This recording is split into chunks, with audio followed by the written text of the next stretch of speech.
Nithyananda Paramashivoham. Om Nithyananda Paramashivoham. Om Nithyananda Paramashivoham. Om Nithyananda Paramashivoham. Om Nithyananda Paramashivoham. Om Nithyananda Paramashivoham. Om Nithyananda Paramashivoham. Om Nithyananda Paramashivoham. Om Nithyananda Paramashivoham.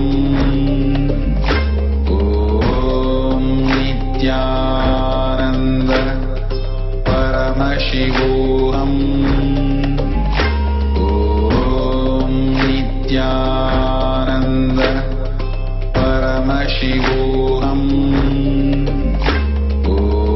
Om Nithyananda Paramashivoham. Om Nithyananda Paramashivoham. Om Nithyananda Paramashivoham. Om Nithyananda Paramashivoham. Om Nithyananda Paramashivoham. Om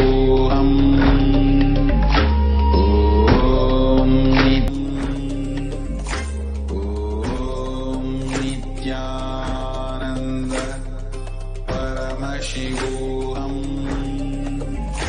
Om Nithyananda Paramashivoham. Om Nithyananda Paramashivoham. Om Nithyananda Paramashivoham. Nithyananda Paramashivoham. Paramashivoham. Om Nithyananda चित्रं वठधरोर्मूले वृद्धा शिष्या. Nithyanandam.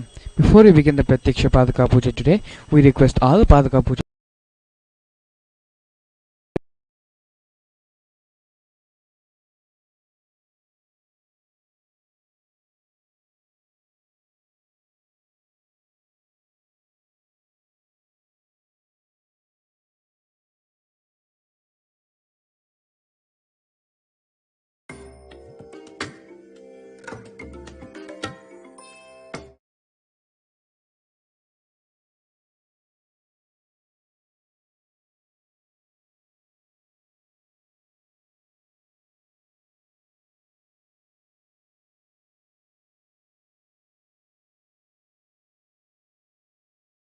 Let us now enter the Pratyaksha Padaka Puja, followed by the Paramashivoham. In the Pratyaksha Padaka Puja, the Sanskrit mantras will be chanting, will directly take us to a very deep meditative space of gratitude and restful awareness.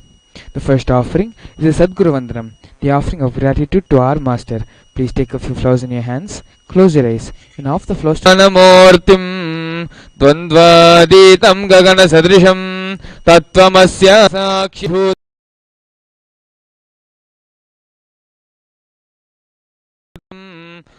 Vaditam Triganarahitam Sadguram Tam Namami. Next offering is the Guru Parampara Vandanam, offering of gratitude to the lineage of all the enlightened masters. Please take a few flowers in your hands for them to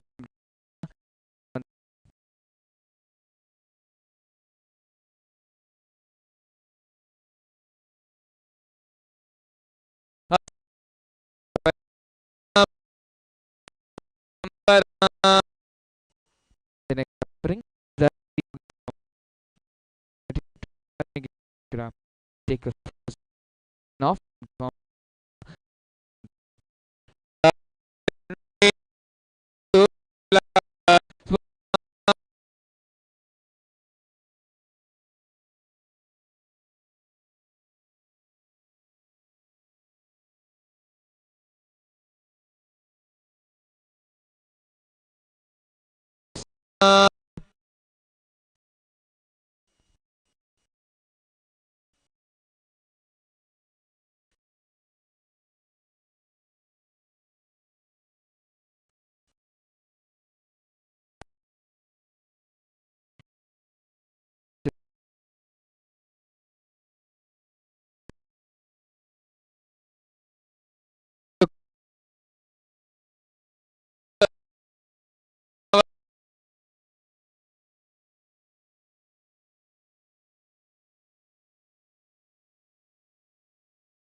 Nithyananda Paramashivoham.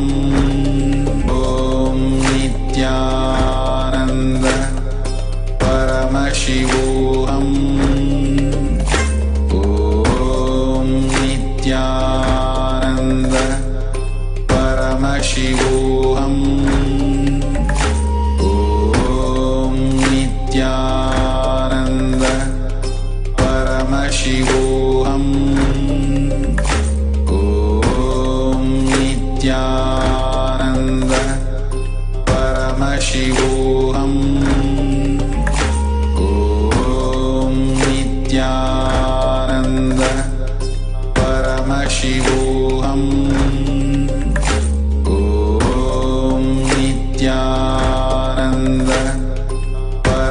Paramashivoham. Om Nithyananda Paramashivoham. Om Nithyananda Paramashivoham. Om Nithyananda.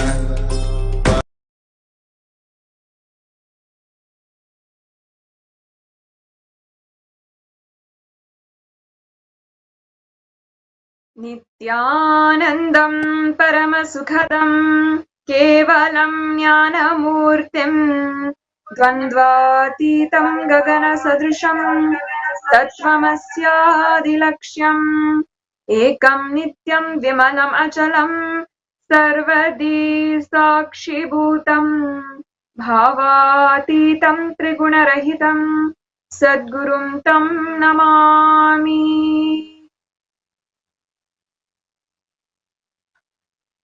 Nithyananda, we offer our humble obeisance, our humble pranam at the divine lotus feet of the Supreme Pontiff of Hinduism, His Divine Holiness Bhagavan Nithyananda Paramashivam.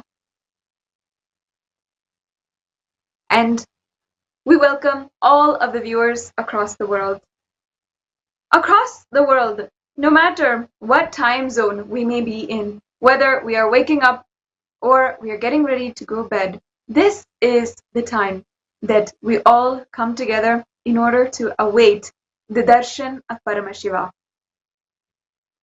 No matter if we are in any time zone, this is that time for all of us.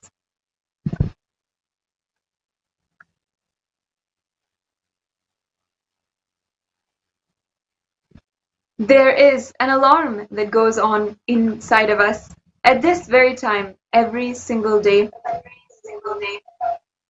when we log in to Nithyananda TV or KAILASA TV and get ready to soak in the divine revelations of Swamiji, the avatar of Paramashiva himself. For millions across the world, even though we may be going through a global crisis, we all recognize that we are truly blessed to be living at the same time as the avatar, whom we are blessed to be able to fondly refer to as Swamiji. Each of us truly recognized that we are blessed to be living at the same time as the avatar of Paramashiva and living, literally breathing the same air that he is breathing. Over the last 6 months, as the world is undergoing crises in all different forms, we have witnessed Swamiji doing nothing but intensifying the ways that he is contributing to the world. From March 20th, he began conducting the Paramashivoham Level 2 program. Until now, thousands of people have had a literal superconscious breakthrough from this program.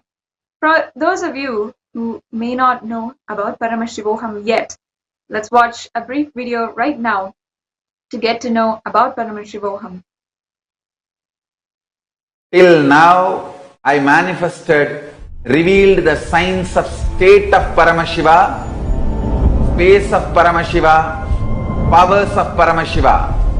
Now, direct process, directly from Paramashiva to manifest the being of Paramashiva, because the world is ready. Akash Bhairava is the God who makes all our beings ready for Paramashiva to manifest. It will be centered on Akash Bhairava and making Paramashiva manifest in all of us. The program will be Guru Dakshina based. It will be dependent on you. You can't put any monetary value for it. If 10,000 of us can sit together and manifest the being of Paramashiva, not only we will heal the coronavirus in the whole world, we will give a super conscious breakthrough to the world. Whatever I was talking after the great fast, I'm going to make that all into reality. This will be the most life positive happening on planet Earth. All of you, make the decision to attend Paramashivoham from simple integrity. My purpose is to make you attend sincerely, that's all.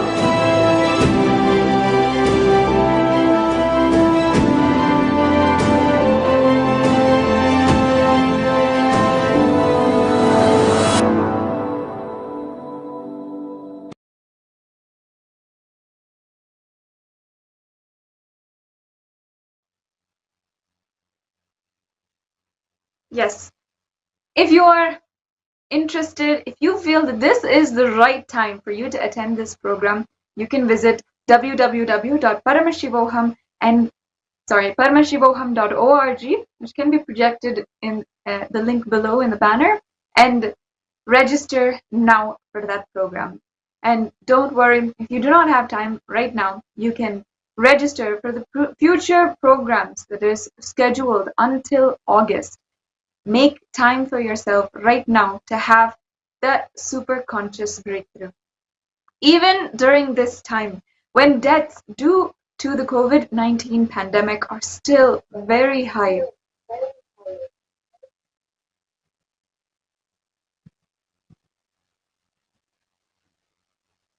just a sincere connection with Swamiji, sitting with oneness with Swamiji has empowered thousands of people. The Paramashivoham program, as well as the Akhanda Nirvikalpa Samadhi Jnana Yajna, are both global movements were started by the Supreme Pontiff of Hinduism, His Divine Holiness Nithyananda Paramashivam, in order to heal the world from coronavirus and its effects. More than the illness itself, the whole world is thrown under a huge wave of depression. Our hopes and dreams are dissolved and we remain stuck at home. In Nepal, just over the last 3 months since the global lockdown, there were 875 suicides. And we can see that our news article right now, which reports this shocking number of deaths.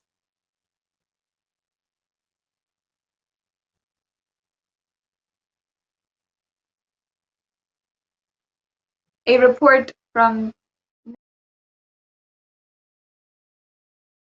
75 people from Nepal who had literally just since the last 3 months committed suicide, decided that they have no longer the will to live.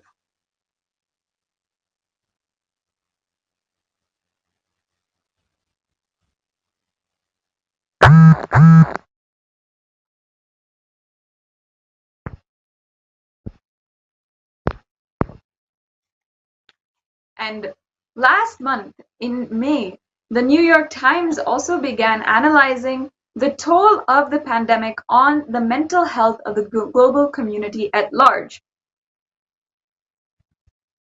The journalist Benedict Carey says that the ultimate marker of the virus's mental toll, some experts say, will show up in the nation's suicide rate in this and coming years. The immediate effect is not at all clear. In fact, doctors won't know for many months if suicide is spiking in 2020. Each death must carefully be investigated to determine its cause. The rolling impact of COVID-19 on these rates gives scientists a sense of how extended uncertainty and repeating undercurrents of anxiety affect people's will to live.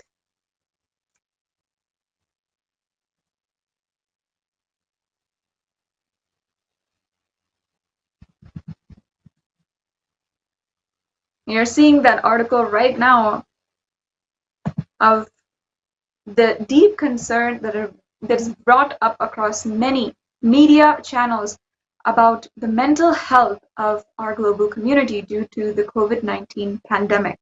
And this journalist brings up an important fact. We may not know how many suicides, how many more cases of depression or anxiety have flared up due to the ongoing social and economic circumstances for several months.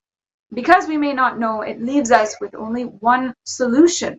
We must take precautionary measures, not just from protecting ourselves from coronavirus, the physical illness, but also from the mental health toll that it will take on our minds.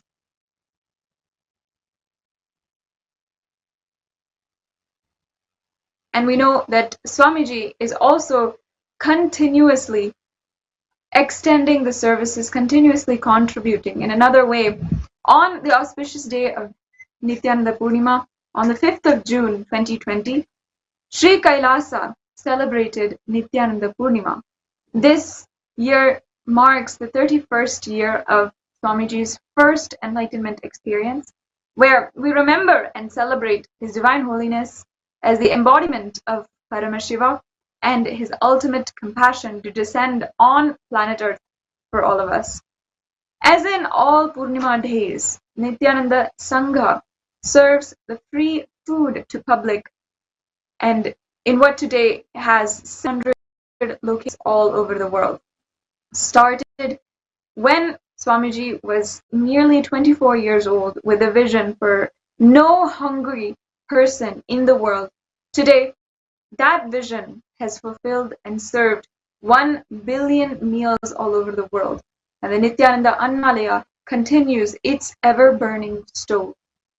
On the 19th of November 2000 was the earliest record of the Nithyananda Annalaya, the temple for the service of free and nutritious meals. And the place where it started was Pavalakundru, where Swamiji had his enlightenment experience at the age of 11.5 years old, and Swamiji personally cooked and served food for each of the devotees on traditional banana leaf as they sat and ate inside the building at the very first monastery built by Swamiji's gurus for him there. Nithyananda Annalaya was the first responder on the scene after natural disasters on many occasions, including the cyclone Thani in 2011. And of course, during the Kumbh Mela in 2016, it served at least 100,000 people per day. Now, during this COVID-19 pandemic, KAILASA extended its services via the Nithyananda Annalaya to ensure that those who are affected by the economical collapse and global lockdown are entirely taken care of. For example, the Nithyanandeshwara Hindu Temple in Los Angeles is collaborating with the Inland Valley Hope Partners and also the Hollywood Food Co.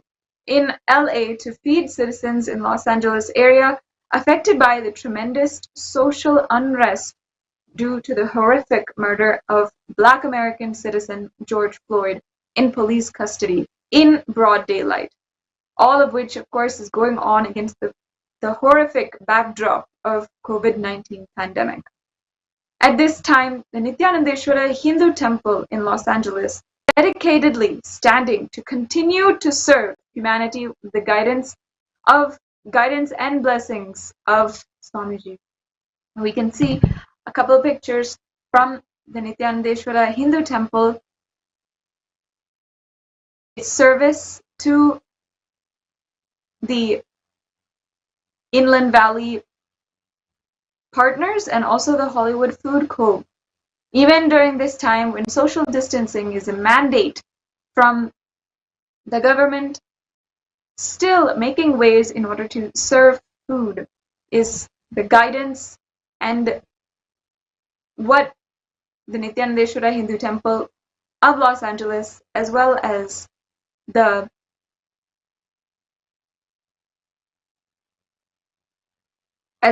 Sri KAILASA continue to stand for.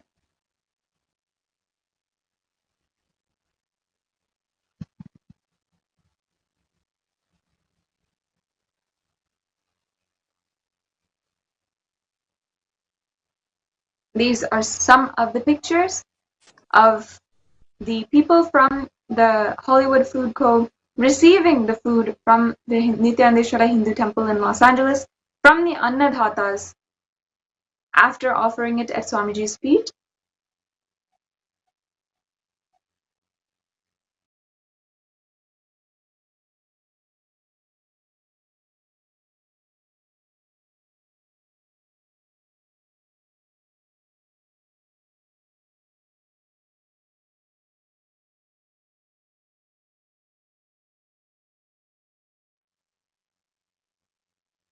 Despite years of hateful persecution, which put the life of Swamiji many times in peril and often left him deserted, without money or without food, the work of the Nithyananda Annalaya was never compromised.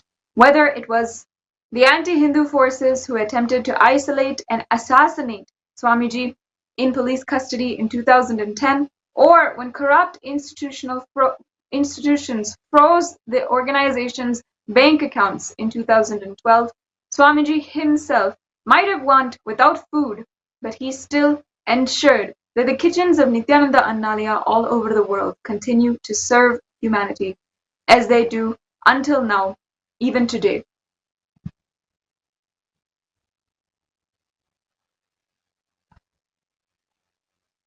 Avatar, by his presence, empowers consciousness.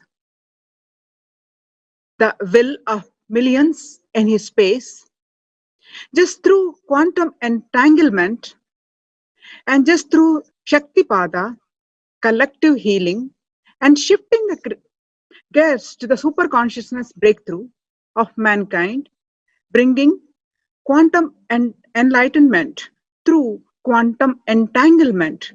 Thousands are manifesting the highest powerful cognitions about themselves and life and the world, manifesting higher states of consciousness through power manifestation. When you're constantly entangled towards ultimate positivity, you become a strength for the shifting of gears towards superconsciousness breakthrough. Foremost amongst all other nations, Sri KAILASA has been offering a clear solution for the psychological turmoil that is rampaging the minds of all ages, youth and the elderly alike. Since March 20th, 2020, the Supreme Pontiff of Hinduism, His Divine Holiness Bhagavan Nithyananda Paramashivam, has been conducting the Paramashivoham Level 2 program to heal the world from coronavirus and its effects and give the world a super consciousness breakthrough. In this 16 hours, 16-day long program, over 5,000 people worldwide have transformed their lives and attained quantum enlightenment through quantum entanglement. The simple process of quantum entanglement is an extremely unique and rare gift to humanity to achieve enlightenment effortlessly, just by having the glimpse of Paramashiva. Sanatana Hindu Dharma takes responsibility for the world when in time of need. Therefore, as its Supreme Pontiff, Swamiji has untiringly taken class after class and initiated participants into the science of power manifestation. In this process, participants break deeply rooted patterns and sufferings by beginning to manifest innate superhuman capabilities which are dormant in every human being. The program is the only solution in the world offered by Sri KAILASA to raise humanity to the next breakthrough in superconsciousness. If you are interested and if you want to register, go to www.paramashivoham.org. Till now, I manifested, revealed the signs of state of Paramashiva, space of Paramashiva, powers of Paramashiva. Now, direct process, directly from Paramashiva, to manifest the being of Paramashiva because the world is ready.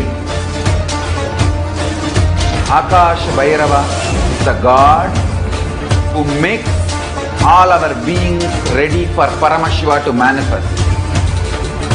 It will be centered on Akash Bhairava and making Paramashiva manifest in all of us. The program will be Guru Dakshina based. It will be dependent on you. You can't put any monetary value for it. If 10,000 of us can sit together and manifest the being of Paramashiva, not only we will heal the coronavirus in the whole world, we will give a super conscious breakthrough to the world. Whatever I was talking after the great past, I am going to make that all into reality. This will be the most life positive happening on planet Earth. All of you, make the decision to attend Paramashivoham from simple integrity. My purpose is to make you attend sincerely, that's all.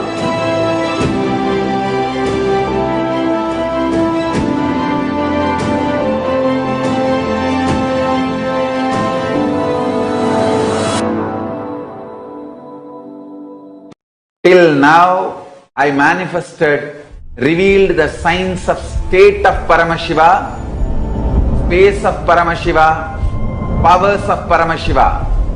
Now, direct process, directly from Paramashiva to manifest the being of Paramashiva because the world is ready. Akash Bhairava is the God who makes all our beings ready for Paramashiva to manifest. It will be centered on Akash Bhairava and making Paramashiva manifest in all of us. The program will be Guru Dakshina based. It will be dependent on you. You can't put any monetary value for it. If 10,000 of us can sit together and manifest the being of Paramashiva, not only we will heal the coronavirus in the whole world, we will give a super conscious breakthrough to the world.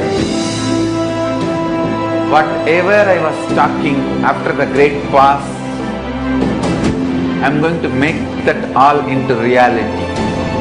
This will be the most life positive happening on planet Earth. All of you, make the decision to attend Paramashivoham from simple integrity. My purpose is to make you attend sincerely, that's all.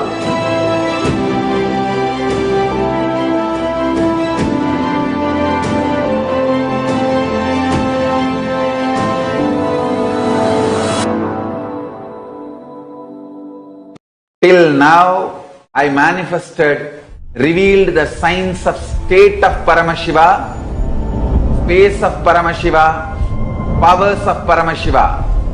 Now, direct process, directly from Paramashiva to manifest the being of Paramashiva because the world is ready.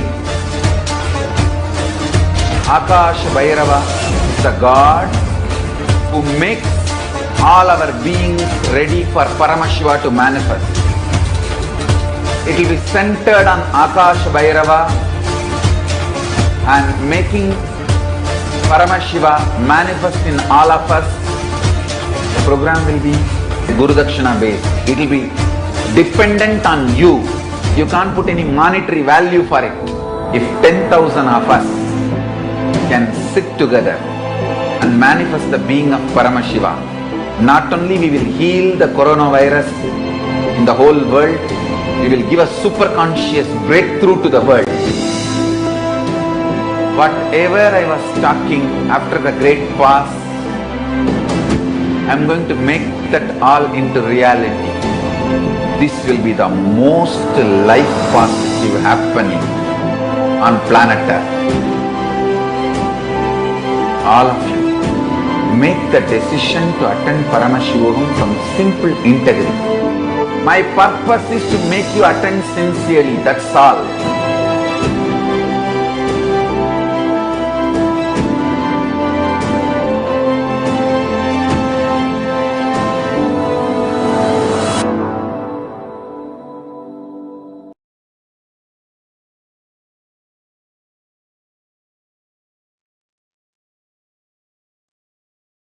Today, during the Paramashivoham program, participants are exploring the theme and the concept conquering health.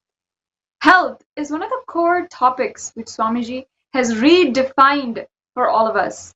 For all living beings, our health is absolutely fundamental to our daily lives. Through the powerful cognitions which Swamiji initiates us in, he empowers us, each and every one of us, to conquer our health through consciousness.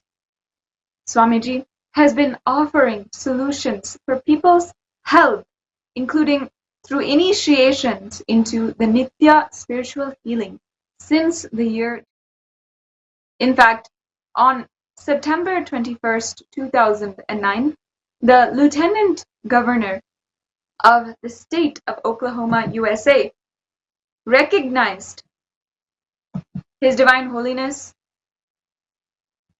for sharing his expertise with the community about creating a healthier lifestyle, exercise, diet through yoga, meditation, and spiritual gatherings.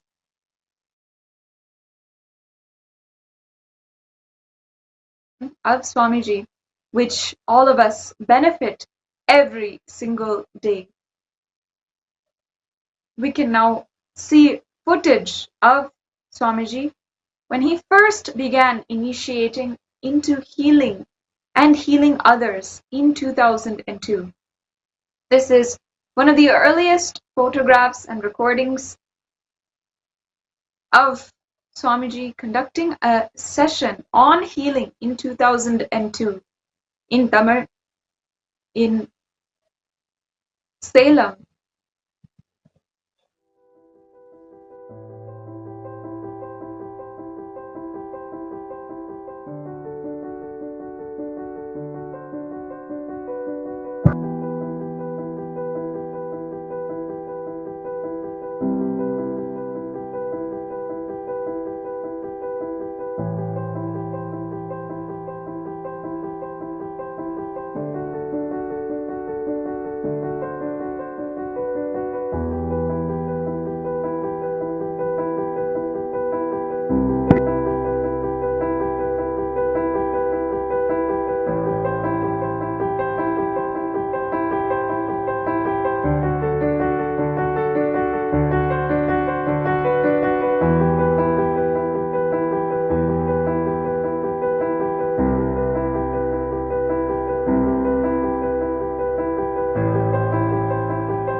In this video,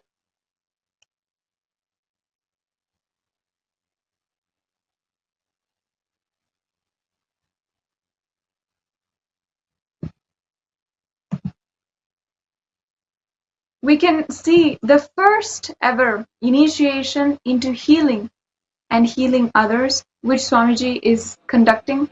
This is the earliest recording of Swamiji conducting a session on healing himself.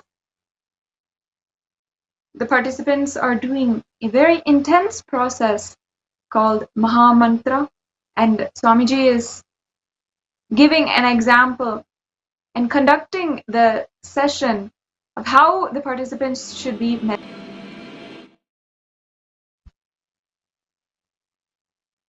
You can see even in 2002,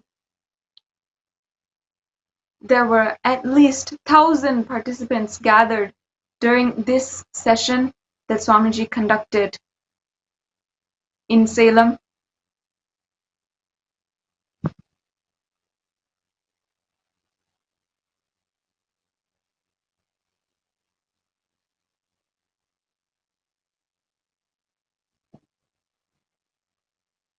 And afterward, all of the participants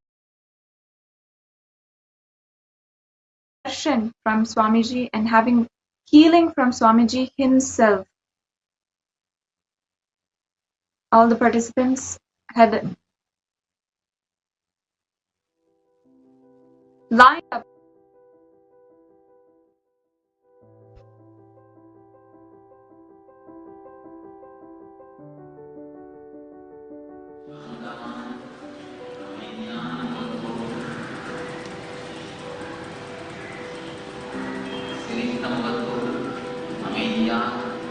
கண்களை மூடி உங்கள் மனதில் கொள்ளும் வெளியில் நடக்கும் விஷயங்களை சாட்சியாக கவனித்துக் கொண்டிருக்கிறீர்கள். உங்கள் மன ஓட்டத்தை எண்ண ஓட்டத்தை பற்றி கவலைப்படாமல் அமைதியோடு சாந்தமாக கண்களை மூடி அமர்ந்திருக்கவும்.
मता तैय तैय नक दिन भजन करे बम्म बम्मता तैय तैय नक दिन भजन करे उदनिद नगर दिन दिताम दिताम तोम तै तै नित्यानंद नाम सदा उदनिद नगर दिन दिताम दिताम तोम तै तै नित्यानंद नाम सदा बम्म बम्मता तैय तैय नक दिन भजन करे बम्म बम्मता तैय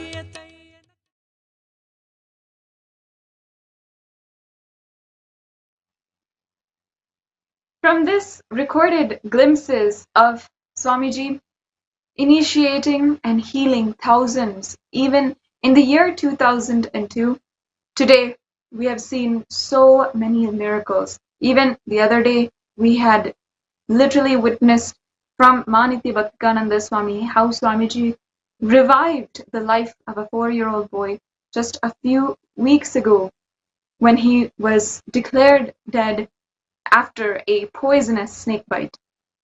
Not only this, Swamiji has healed people using just the initiation into the third eye, into awakening the third eye. He has healed people from born blindness. Now we can witness a video where people who were born blind have been initiated and given new life just by Swamiji and his blessing to be able to see through the third eye.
मैं मंत्र बोले तो पछी मारा गुरुजी ने याद करे पछी बोले क्या देखा हुआ शब्द क्या देखा थर्ड आई मारा देखा કઈ જગ્યાએ થર્ડ આઈલા આંખોની બંને ઉપર કપાળમાં વચ્ચે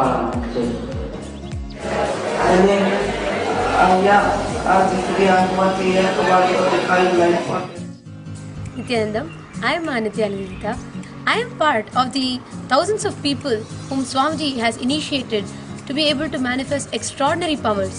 One of the extraordinary breakthroughs that I had in the past 5 years was very recently when I visited the Blind People's Association here in Ahmedabad.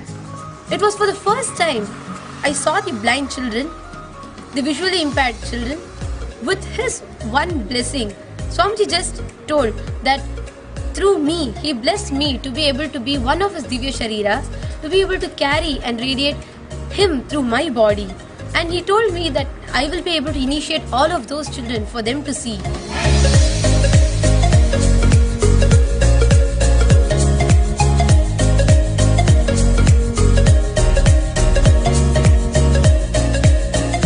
The Blind People Association, especially today in morning sessions, I am surprised to share that most of the participants, they could read words having with the blindfold.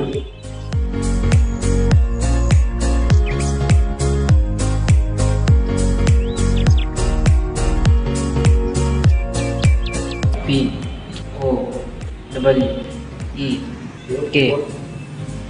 So Power, and he has seen R as K. Wow, beautiful. Beautiful. Excellent. Very nice. Yes, so I want to just show this piece of paper, and that's exactly what is written.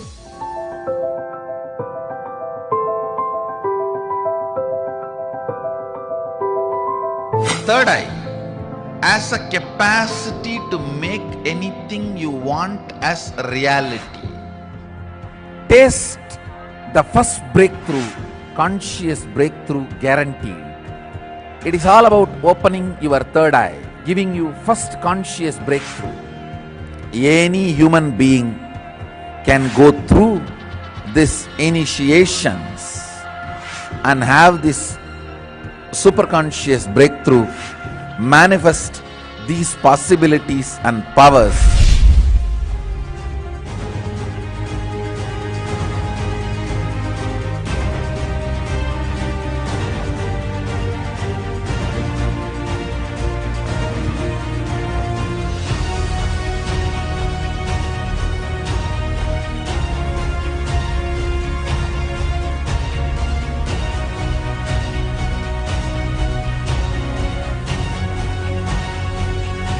One of the biggest gift to the humanity from KAILASA is this third eye awakening, even for the born blind, visually impaired human beings.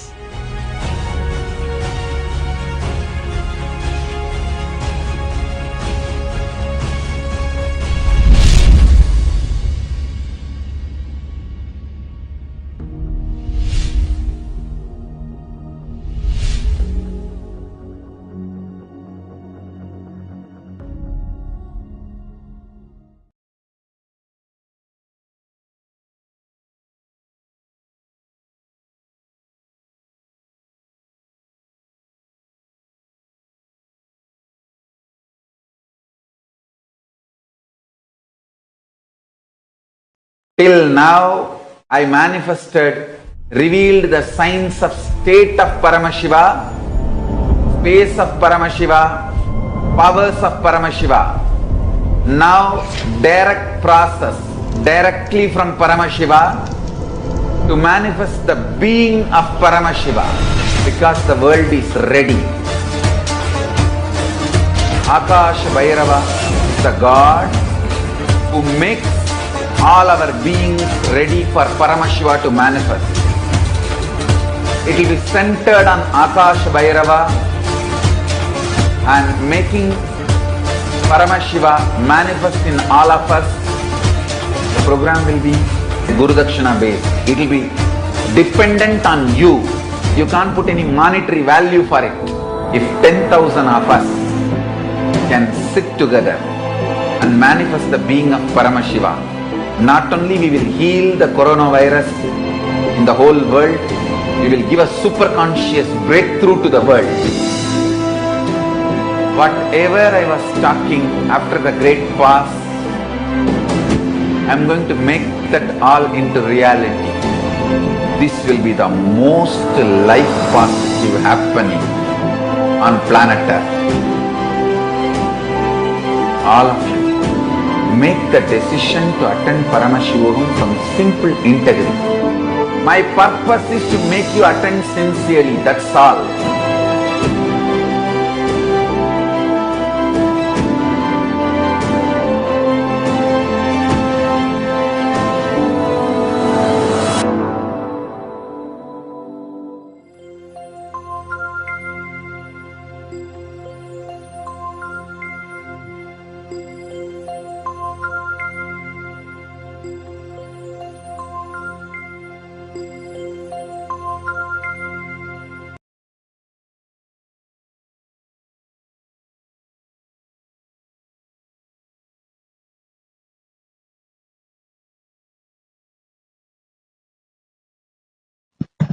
Almost everybody these days has heard of or encountered energy healing in some form or another. In fact, most of our practice energy healing on ourselves or others without being aware of it.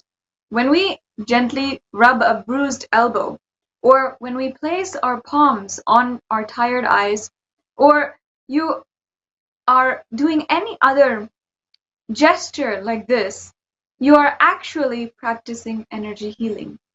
Energy healing is nothing but channeling the universal life force to correct energy imbalance in our system, which are hidden most of our diseases, which are hidden cause of most of our diseases. Everything which exists is energy. As the Ishavasya Upanishad declared more than 5,000 years ago, Ishavasyam idham sarvam, or whatever exists is energy. Whatever we see, touch, or otherwise contact in our universe is made up of energy, vibrating at different frequencies. All are nothing but diverse expressions of energy. All that we know of ourselves is our physical body. But our physical body is only the grossest expression of ourselves. We have several subtler energy bodies that interpret our physical body and create an aura or energy shield around us. These bodies are actually electromagnetic fields, which are continuously influencing and being influenced by other such fields in the environment. Unlike the physical body, these fields are highly sensitive and vulnerable to external influence. In fact, there is a higher chance of picking up your neighbor's negative vibrations than his flu virus. The aura is responsible for keeping us in good energetic health, boosting our immune system, and protecting us from toxic radiations. On the other hand, any energy blockages or knots in the aura can be a precursor of future disease. That is why any disease can be detected at the energy level at least 6 months before it can manifest in the physical body. Since everything is energy, all types of healing involve manipulation of energy. But what we specifically call as energy healing today is holistic, non-invasive therapy that treats the body and mind as an energetic continuum. We are basically energy beings. So all our ailments are rooted in energy imbalances. All physical or mental tension is indication that there is blockage in the energy flow in our bioenergetic system. Sometimes merely clearing these blockages is enough, as a natural body healing the abilities take care of restoring the affected part of our health. Chakras are a key to our energetic health, and the main focus in healing is chakras. Chakras are the whirling energy centers in the subtle body. The word chakra literally means wheel or disc. Chakras are visualized as spinning wheels or flowers with different number of petals. Chakras are located in our subtle body. The main subtle energy channels of our body are called nadis, and the first of them is called Ida, the left-hand side, and the right-hand side is called Pingala, and central channel is called Sushumna, which run along the spinal column. They correspond roughly to the sympathetic, parasympathetic, and central nervous system. Since the nadis run a curved path, they cross one another several times. At the points of intersection, they form strong energy centers. These are the chakras. Chakras are subtle energy powerhouses which are responsible for spinning and drawing the universal life force into the body. They also act as batteries to store this energy and distribute it to the surrounding areas of the body. Each chakra influences bodily functions near its region in the spine. The chakra roughly corresponds and influences the activity of important glands in the body. They interact with the body's ductless endocrine glands and lymphatic system by feeding in good bioenergies and disposing of unwanted bioenergies. They are linked to the nerve ganglia and influence nervous function as well. Thus, the chakras are influential and at every level of our functioning. They are responsible for keeping the spiritual, mental, and emotional and physical health of our body in balance. There are 7 major chakras, although they have no definite physical location. These energy centers are represented in the physical body as aligned in an ascending column from the base of the spine to the top of the head. The 7 major chakras are Mooladhara, Swadhisthana, Manipuraka, Anahata, Vishuddhi, Agnya, and Sahasrara. The Mooladhara chakra, at the root center, is located in the sacral area at the base of the spine. And each of the chakras are then located in ascending order above the spine. The individual is made up of 3 bodies: the physical or the gross body, the subtle body, and the causal body. This in Sanskrit is known as the Sthula Sarira, Sukshma Sarira, and Karana Sarira. Each of these sariras or bodies is associated with a particular state of consciousness. The mental body and the causal bodies each have different functions, which all play an extremely important role in our body's functioning and, of course, how we go about our daily lives.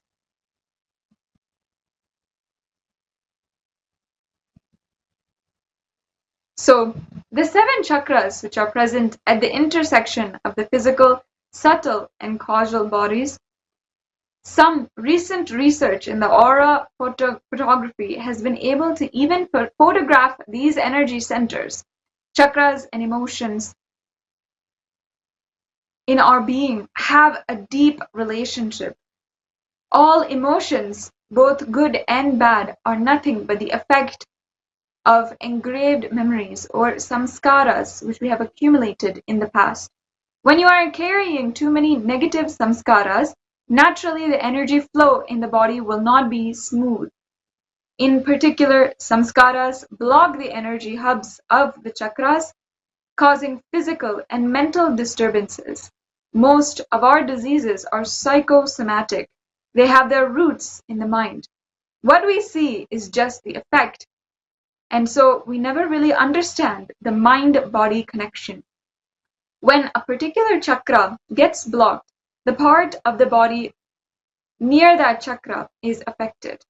Kirlian photography has recorded the effects of emotions on chakras. Each of our major chakras is related to some emotion in us.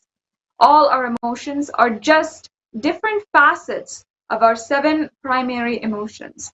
The same basic emotion plays as anger, fear, the same plays as desire and guilt. If we can understand these 7 emotions, we can handle the whole spectrum emotions that happens in us. If an emotion is handled properly, the corresponding chakra functions well, expanding to the size of the cartwheel. If emotion is not handled properly, the corresponding chakra shrinks to the size of even a coat button, which causes low energy in the system. This low energy ultimately manifests as disease in the body-mind system. Several factors like childhood problems, societal conditioning, improper habits, physical and emotional injuries, or even just the lack of attention affect the energy flow through the chakras. Ultimately, all the energy blocks are caused by absence and awareness. When we flood awareness on the chakra, it will be washed clean of all negative emotions, and we can start radiating positive emotions. The 7 major chakras also correlate with different states of consciousness and are directly linked to the ascent of Kundalini Shakti in our body. The effort of all Kundalini Yoga is to awaken this tremendous Kundalini Shakti. The Kundalini lies coiled and sleeping at the base of the spine, and when awakened through yogic disciplines, the Kundalini ascends up the spine, passing through the increasingly subtle chakras until the union with the divine energy. Tuning in to the cosmic energy and healing involves a range of energy frequencies which fall into two broad categories, pranic and spiritual. Healing that uses pranic energy draws from the inexhaustible reservoir of our universal life force, channeling it into the diseased body to facilitate healing. However, we should do well remember that this life force is not superconscious energy. For example, electricity is also energy, but it is a blind energy. Electric current does not have its own intelligence. If you fix a bulb into a socket, it will give you electric shock. That's all. It doesn't know where or how to work. The universal life force is like this. Like electricity, it can do enormous good in the right hands, but if both healer and receiver are not well protected, or if it is not channeled in the right way, this energy can also do great harm. It is not rare to hear the healers contracting the same disease that they are healing their patients of. The second type of energy is the spiritual energy. Here, we draw from the highest frequency of cosmic energy. This energy is intelligent. It knows where to go and what to do. Since it is intelligent, it cannot be manipulated by us to the extent that when we manipulate the life force energy, but its results are always the best for us. Nithya spiritual healing uses this second type of energy. Neither healer nor receiver is required to do anything except enter into the restful awareness and allow the cosmic energy to heal.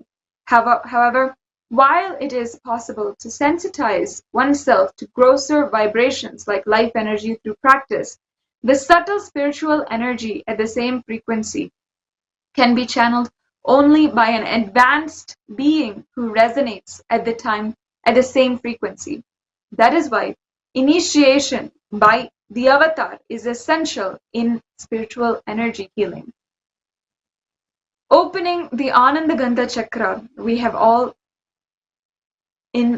is a extremely important part of this initiation into spiritual healing. We all have a highly subtle energy center which governs the flow of our spiritual energy into a system. Although it is common known as chakra, it might be better described as point where all chakras collapse and the moment of dissolution of the personal identity. The Ananda Gandha is our deepest connection to our own being. This energy center lies latent in almost all of us. Although it is theoretically possible to open it through self-effort, the process would be about as easy as trying to dig an oil well using a spoon. Initiation is a deeply powerful yet scientific process where the spiritual healer is opened by the avatar using the subtle and enormously powerful energy or drill. Once initiated, the healer becomes open channel for healing spiritual vibrations of the master of the avatar. Today, there are over 30,000 initiated Nithya spiritual healers who are initiating and acting as the healing hands of Swamiji. And as you saw in the video previously, we showed one of the first ever healers initiations and sessions conducted on healing. Today, during the Paramashivoham program, the participants will be able to explore more and more into conquering health and understanding the greatest way to achieve the best health. As we all gather for the Nithyananda Satsang today, let us take a few moments to remember and align ourselves to the ultimate purpose of our lives, which Swamiji has come down for. There are innumerable reasons why Swamiji happened on planet Earth. He happened to cause the next evolutionary breakthrough. He happened to cause the Satya Yuga once again, and he happened for the fulfillment of consciousness itself. He happened for the entire humanity to experience that they are also Paramashiva. He happened for the entire humanity, and he happened exclusively for you at the same time. Ultimately, the true reason behind the happening of the avatar of Swamiji is pure compassion. This realization will happen to you after you understand the full life story of Swamiji, his sacrifice and his contribution, his gifts to humanity. The avatar of Paramashiva happened on planet Earth for you and exclusively for you to become Paramashiva. In this global circumstance, when and if the panic and fear is trying to touch us, the easiest solution which is available for all of us is the simple devotion and feeling connection to our Guru. One of the most known ways to stir that devotion in us, once again, is Kirtan, the art of song and dance. Here to lead us all briefly into a devotional segment as we await the divine darshan of Paramashiva and we await the revelations of Paramashiva. We have Ma Nithya Ananda. The song which she is singing today is a rendition of the well-known Indian classical song Krishna Ni Begane, which she has fit with English lyrics and, of course, singing for Swamiji himself, the avatar of Paramashiva. Ma Anandasagra, thank you for joining us today. Nithyanandam, thank you so much. Let us all sing together now this amazing song to evoke the space of Paramashiva in us.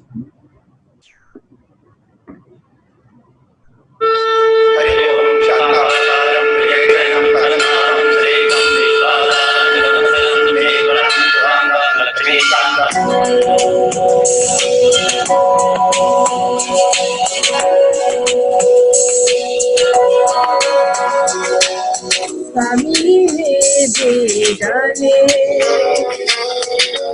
Karu, Swami Begane Karu, that's coming round. Everybody's fighting with the brothers. Everybody wants control and hesitate to kill one another.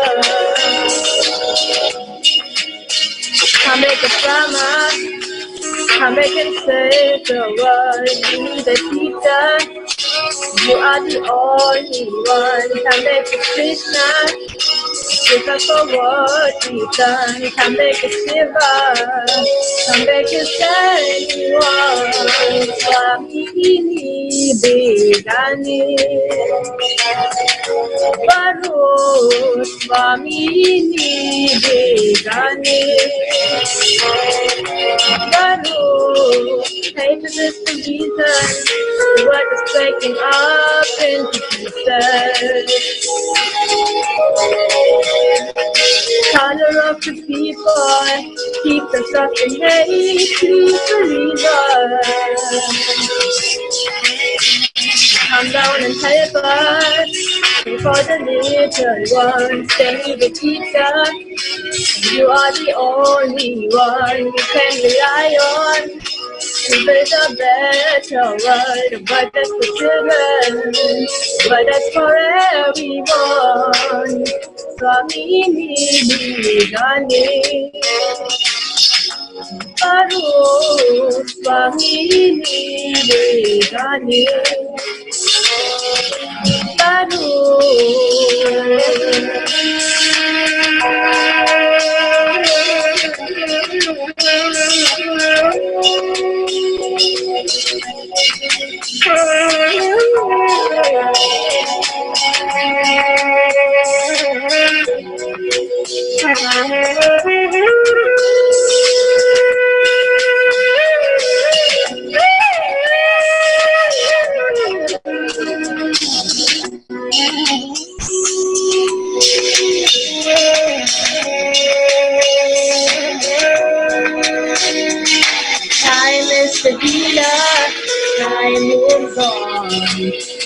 don't wait for anyone. You said you will be back, but that will take some time.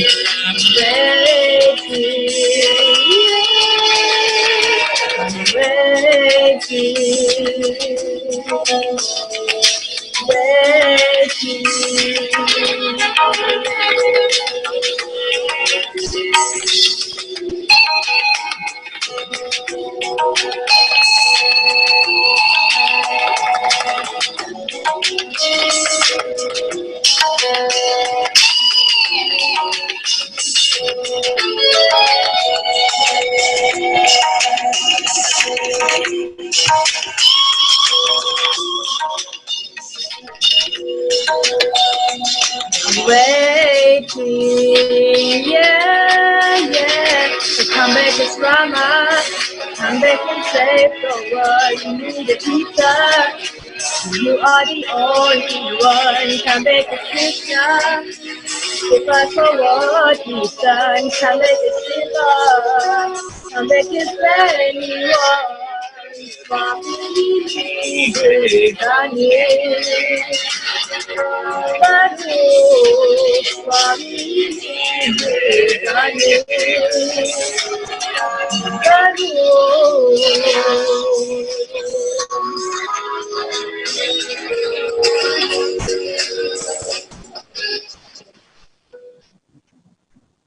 Thank you so much, everyone. Nithyanandam.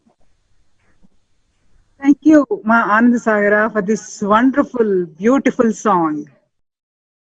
Just, it's so amazing that it's really helping to reconnect to Swamiji.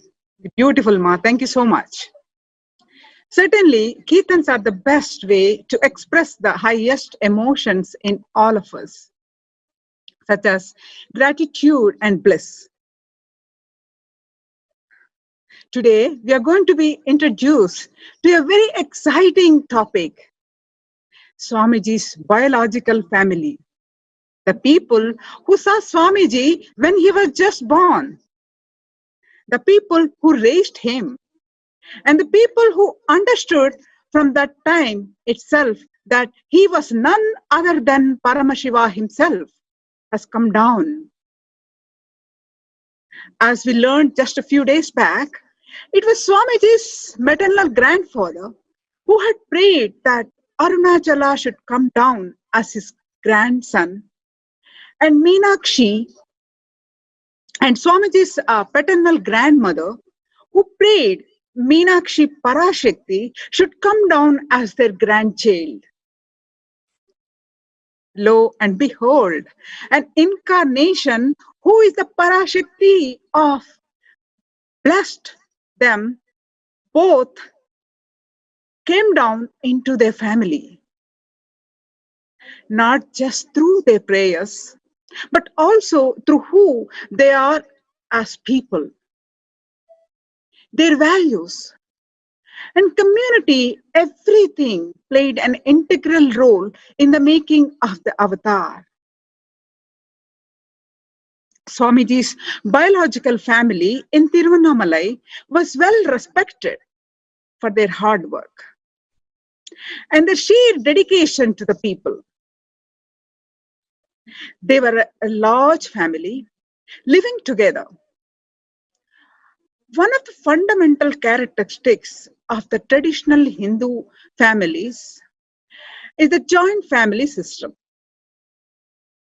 Indian joint families are considered to be strong, stable, close, resilient, and enduring with focus on family integrity, family loyalty, and family unity. Unlike the Western society, which puts impetus on individualism, the Hindu society promotes interdependence and cooperation, with the family forming the focal point of this social structure. Such traditional families form the oldest social institution that has survived through ages and functions as a dominant influence in the life of its individual members. Structurally, the Indian joint family includes 3 to 4 living generations, including grandparents, parents, uncles, aunts, nieces, and nephews, all living together in the same household, utilizing the common kitchen and often spending from a common purse, contributed by all. Families do not exist in isolation, and family dynamics are often best interpreted in the context of their social and cultural background. Culture has been shown to determine the family structure by shaping the family type, size, and form, and the family functioning by delineating boundaries, rules for interaction, communication patterns, and acceptable practices, discipline, and hierarchy in the family. The roles of family members are determined largely by cultural factors, as well as stages of the family life cycle. And finally, the culture also explain families' ways of defining problems and solving them. Culture, however, is not an external passive influence on the families, but families themselves serve as the primary agent for transferring these cultural values to their members. Parents help children to learn, internalize, and develop understanding of culture, and family members modify behaviors in themselves and others by principles of social learning. In this process, the general norms and beliefs may be modified to suit the needs of the family, creating a set of family values, a subset of societal norms unique to the family. Family members feel an intense emotional interdependence, closeness, and loyalty to each other. The strong network of kinship ties in Indian extended families or joint families, and observe that even when relatives cannot actually live in close proximity, they typically maintain strong bonds and attempt to provide each other with economic help and emotional support. Families form a valuable support system which could be helpful in management of various stressful situations and heal many mental illnesses. I think we can all speak from experience, but how the joint family system in Hindu families is one of the most classic aspect of Hindu tradition. I have seen from my own experience like how large families make an impact on individuals' growth and the maturity. When 15-20 of us live together, all 20 will be from different mindsets and thought currents. From childhood, when we grow together, we will be able to master how to coexist, and tremendous maturity, easiness, and such a secure feeling, responsibility in terms of individuals, and on top of all components of Tyaga will be a default cognition which brings amazing understand among all without even knowing that we are doing Tyaga.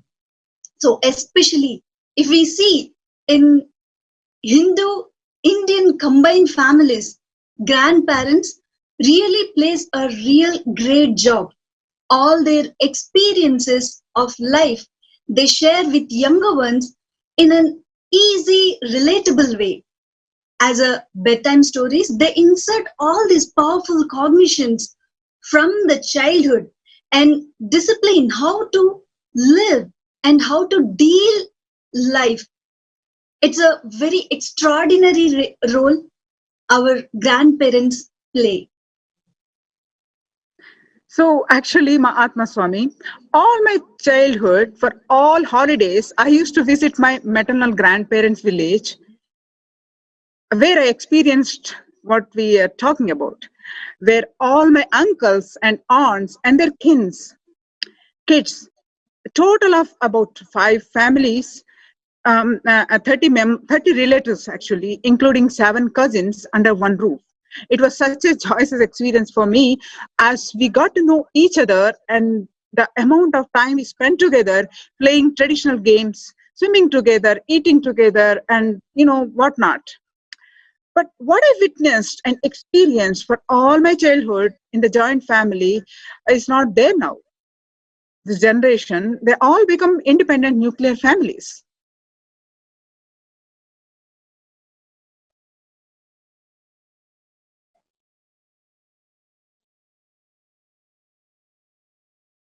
Community was always there, and the feeling of family community was continuously there, trespassing, crossing all, even the physical boundaries. But I saw in the United States many non-returning Indian families, Hindu families had long abandoned the aid of the joint family system. The next generation, my generation and the younger ones, are extremely nuclear and not living with the same value for family again.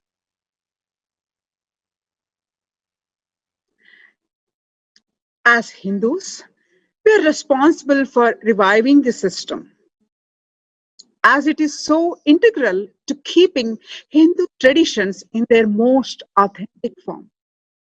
Even after so much of destruction done to Hinduism, it is because of our joint family system that our traditions have been able to live and sustain thousands of years. Restoring this joint family system is what we can assure the revival of Sanatana Hindu Dharma, the protection of what Swamiji is revealing to us all. We can take an example from Swamiji's biological family and the immense sacrifice, loyalty, and dedication that they have demonstrated throughout their lifetime. One of the pillars for not just Swamiji's biological family, but also for this entire global Sangha, our global community of Sri KAILASA, is Swamiji's own biological mother, Ma Lokanayaki, whom we lovingly call as Swami Amma. Ma Lokanayaki was married to Sri Arunachalam in 1974, 4 years prior to the birth of the avatar.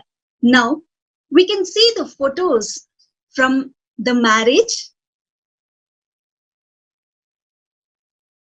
We can see how the marriage followed the most authentic custom and traditions and was celebrated by the whole town of Tiruvannamalai. In the photos, we can spot all the different family members, including Swami Amma's father and mother, Rajamudillayaraya and Ellammal. Through the attendees may not have been aware this marriage was a historical event and being arranged by Paramashiva himself in preparation for his grand happening on planet Earth. In the months prior to the birth of Swamiji, Swami Amma would be listening to the great Vedic chants in order to produce the right vibrations and atmosphere for the descent of Paramashiva himself into the human body. Not only before his birth, but even after the birth of Swamiji, Swami Amma had an important role in maintaining the Vatavarana for raising Swamiji. Let us now watch a video where Swamiji himself is describing her influence in his own life.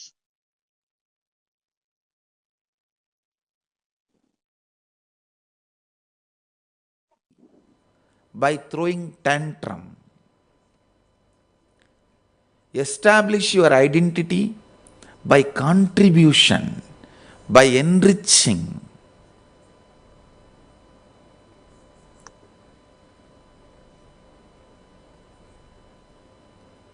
I don't know how much I can make you guys believe, how much you guys will be able to believe. I have seen my own mother.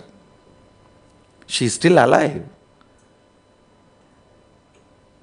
I'm seeing her now for last 37 years. It's not that she was always only in the high in her life. She was born and brought up to a very decently established family. I can say that her parents are upper middle class people. I heard in those days that was the most organized and largest wedding happened in that whole village. She had that kind of a background.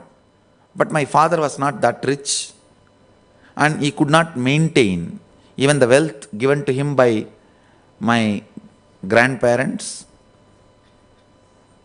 But throughout last 37 years, I am seeing her. I have not seen her even once trying to establish her identity by throwing tantrum. I just feel blessed that I am carrying her biomemory. Please understand. Even now, she is literally the Sangha Janani. Means she is the mother of our whole Sangha.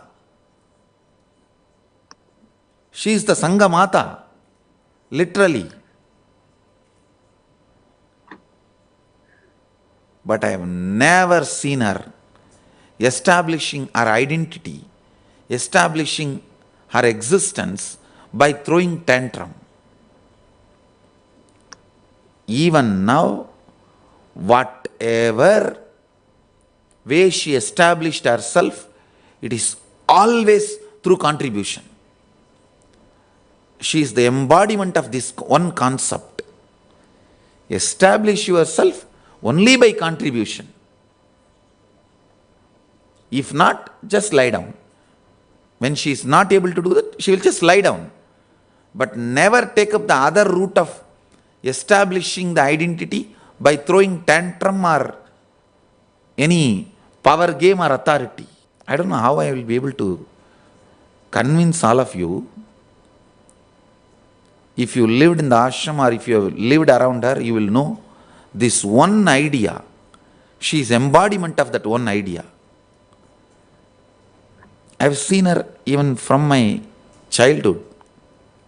Even when family went through the worst poverty, never I have seen her shouting at my father even once. Never I have seen her demanding from my father even once. Asking for something, fighting for something.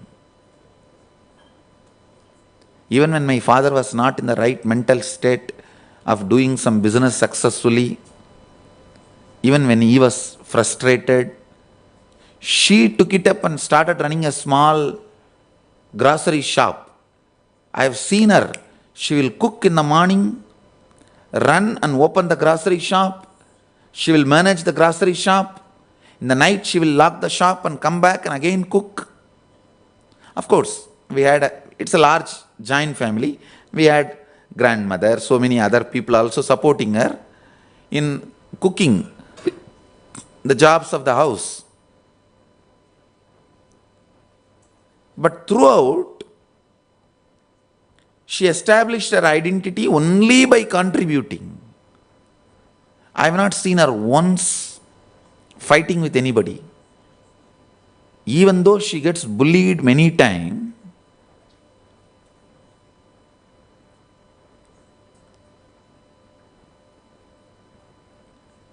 understand all these points I am explaining. Agitative decisions, trying to establish your identity by throwing tantrum,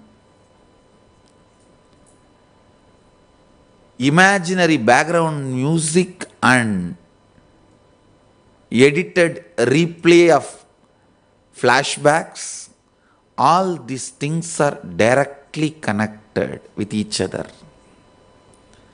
All these are closely related to the stupid entertainment industry and the ideas it dumps on your head.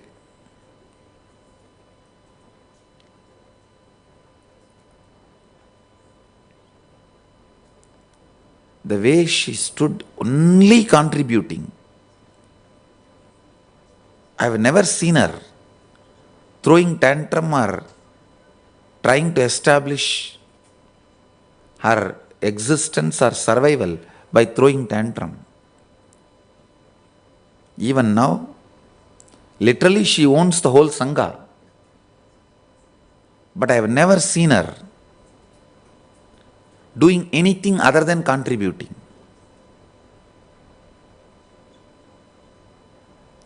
So many times I have told her to take care of herself, whatever she wants to have and all that, but she will never accept any of my blanket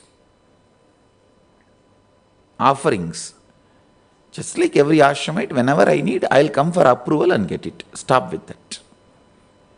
Just like any ashramite, if they want to go to hospital, they will ask the welcome center, I need vehicle. Send me to hospital, give me medical assistance. Or if they want any clothes or any housekeeping necessity, they will go to the welcome center and tell, I want this, and then housekeeping will supply. That's exactly the way she lives even now. I'll tell, what is this? Why are you going and standing all there and all? You just have everything for yourself and do it. She'll say, no.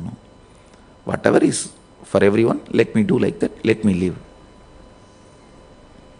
Never I have seen her establishing her identity, even for the small basic things which will not harm the Sangha.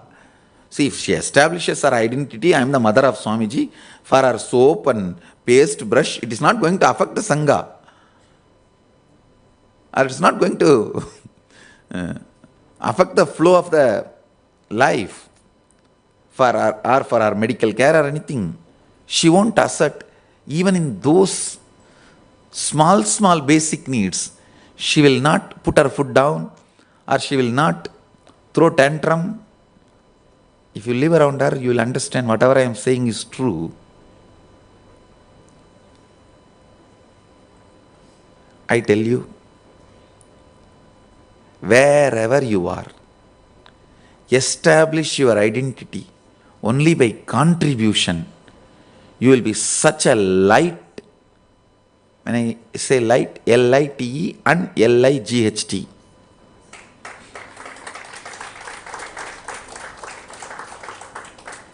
You will be such a light being. Do not believe this false theory of you need to throw your weight to establish yourself. It is wrong. It is false. Don't try to tell me, you don't know the atmosphere I am in, Swamiji. My industry is like that. My family is like that. The background, the office I am working is like that. Unless I throw my weight, nothing can get done. No, it is. Please do not. I have seen the universe more than you. Please believe me.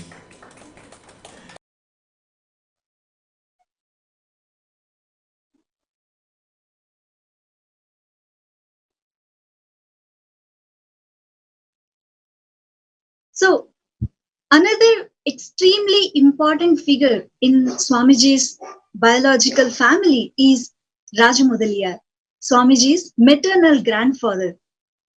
Raju Mudaliar was born into a agricultural family in the village in the outskirts of Tiruvannamalai. At the age of 19 years old, Raju Mudaliar lost both of his parents and was left orphaned and facing poverty. Not accepting this as his future, Raju Mudaliar walked by foot to Tiruvannamalai and started over again. He started working as an accountant and assistant in various grain shops. Just through sheer hard work, Raju Mudaliar became known as trustworthy and dependable throughout the whole town. Finally, when he was able to, he established his own grain shop. This became an extremely influential industry at the backbone of the agricultural trade in and out of Tiruvannamalai. Now you are seeing some of the pictures from his grain shop, which is still running today. Swamiji himself sweetly recalls his grandfather's role from a very young age in his own spiritual routine and integrity to the puja ritual. Let us now watch that video.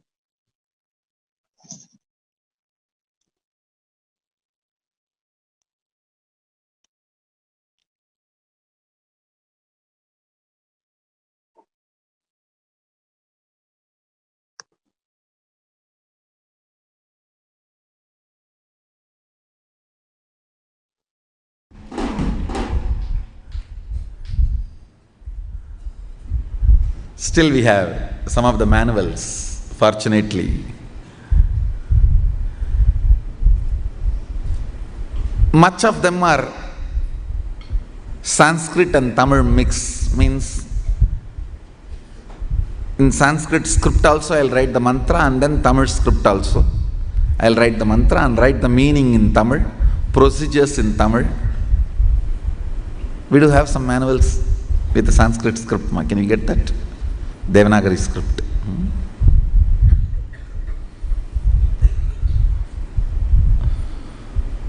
Some I'll write only in Tamil. But I'll first prepare elaborately to educate myself. Thanks to my grandfather who put the seed of puja inside me, I have seen his sincerity. See, when the business hours increase, he will come back to home only night 1 o'clock. And after 1 o'clock he will take bath and do the night puja.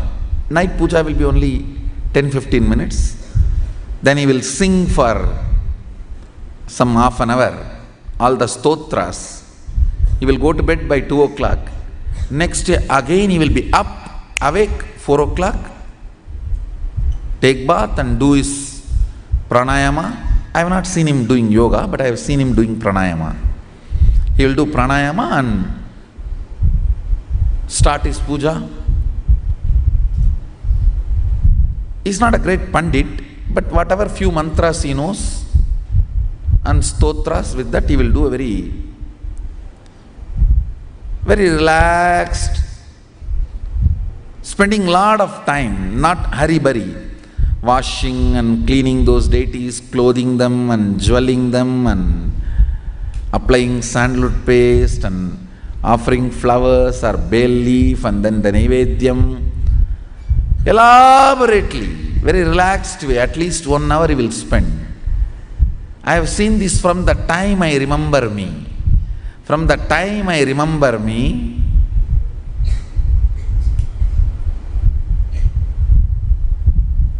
I used to sit with him. It's like a Skandamata's age itself. My mother used to put me where he does puja. So only hearing his morning puja bell, I'll open my eyes.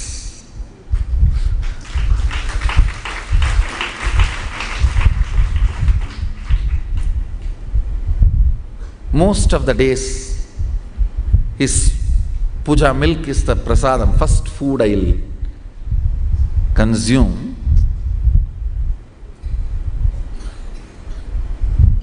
Thanks to him for the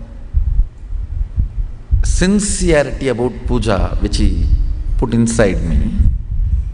Fortunately, it has grown, it was nourished by my other gurus, mentors, ultimately culminated into a completion by Arunagiri Yogeshwara's blessings. He himself materialized and gave a Bhuvaneshwar yantra and a Shivalinga and Jnananjana box. Still I have all of them. Some of the items I took it to him and he blessed and gave. Some of the item he materialized and gave. And that one activity, I should say, just I'll sit and soak myself in Bhava Samadhi.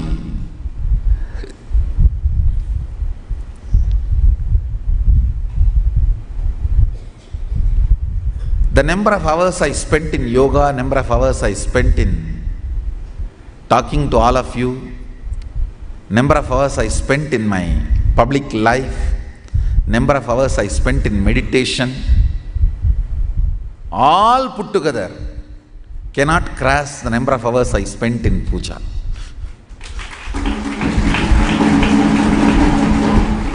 Understand, I am an intelligent man, I will not waste my time.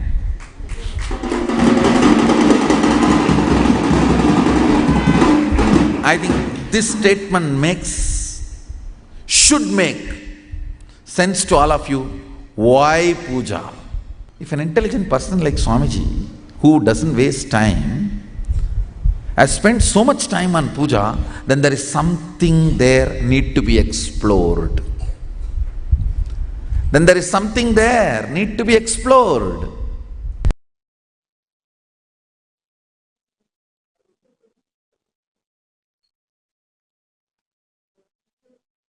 Swamiji has said that his grandfather only taught him the spiritual routine.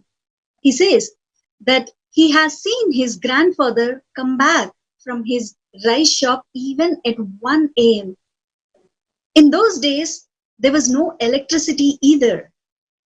So using the fire torch, they will unload the rice bags and it will become very late for him to come back home. But he will still wash himself, do the achamana, apply the vibhuti, and keep the keys to his shop at the feet of Mahadeva. Even if it was an exhausting day, he will never miss his integrity. Again in the morning, he will be up and attending his puja and then going to the shop for his work. Cold, cough, family reasons, nothing will make him miss the puja. When he was 90, even on the day he died, he did his puja, went to hospital and died. In this whole life, he got hospitalized only twice. Such a hardworking man, the young avatar went to the temple every day on the vehicle of his own grandfather's shoulder. So it was from this muscular seat that Bhagavan listened to the Hindu Puranas from the first time.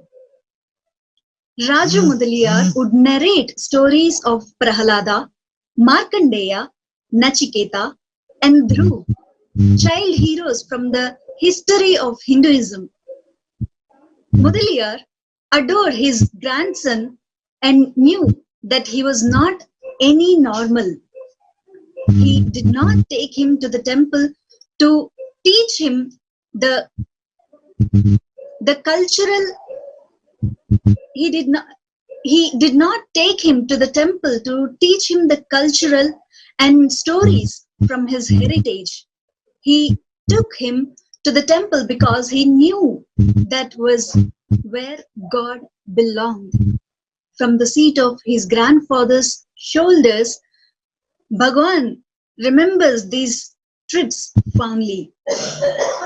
It was with the same devotion that he did his puja every day that he took the young avatar to the temple every single day ritualistically.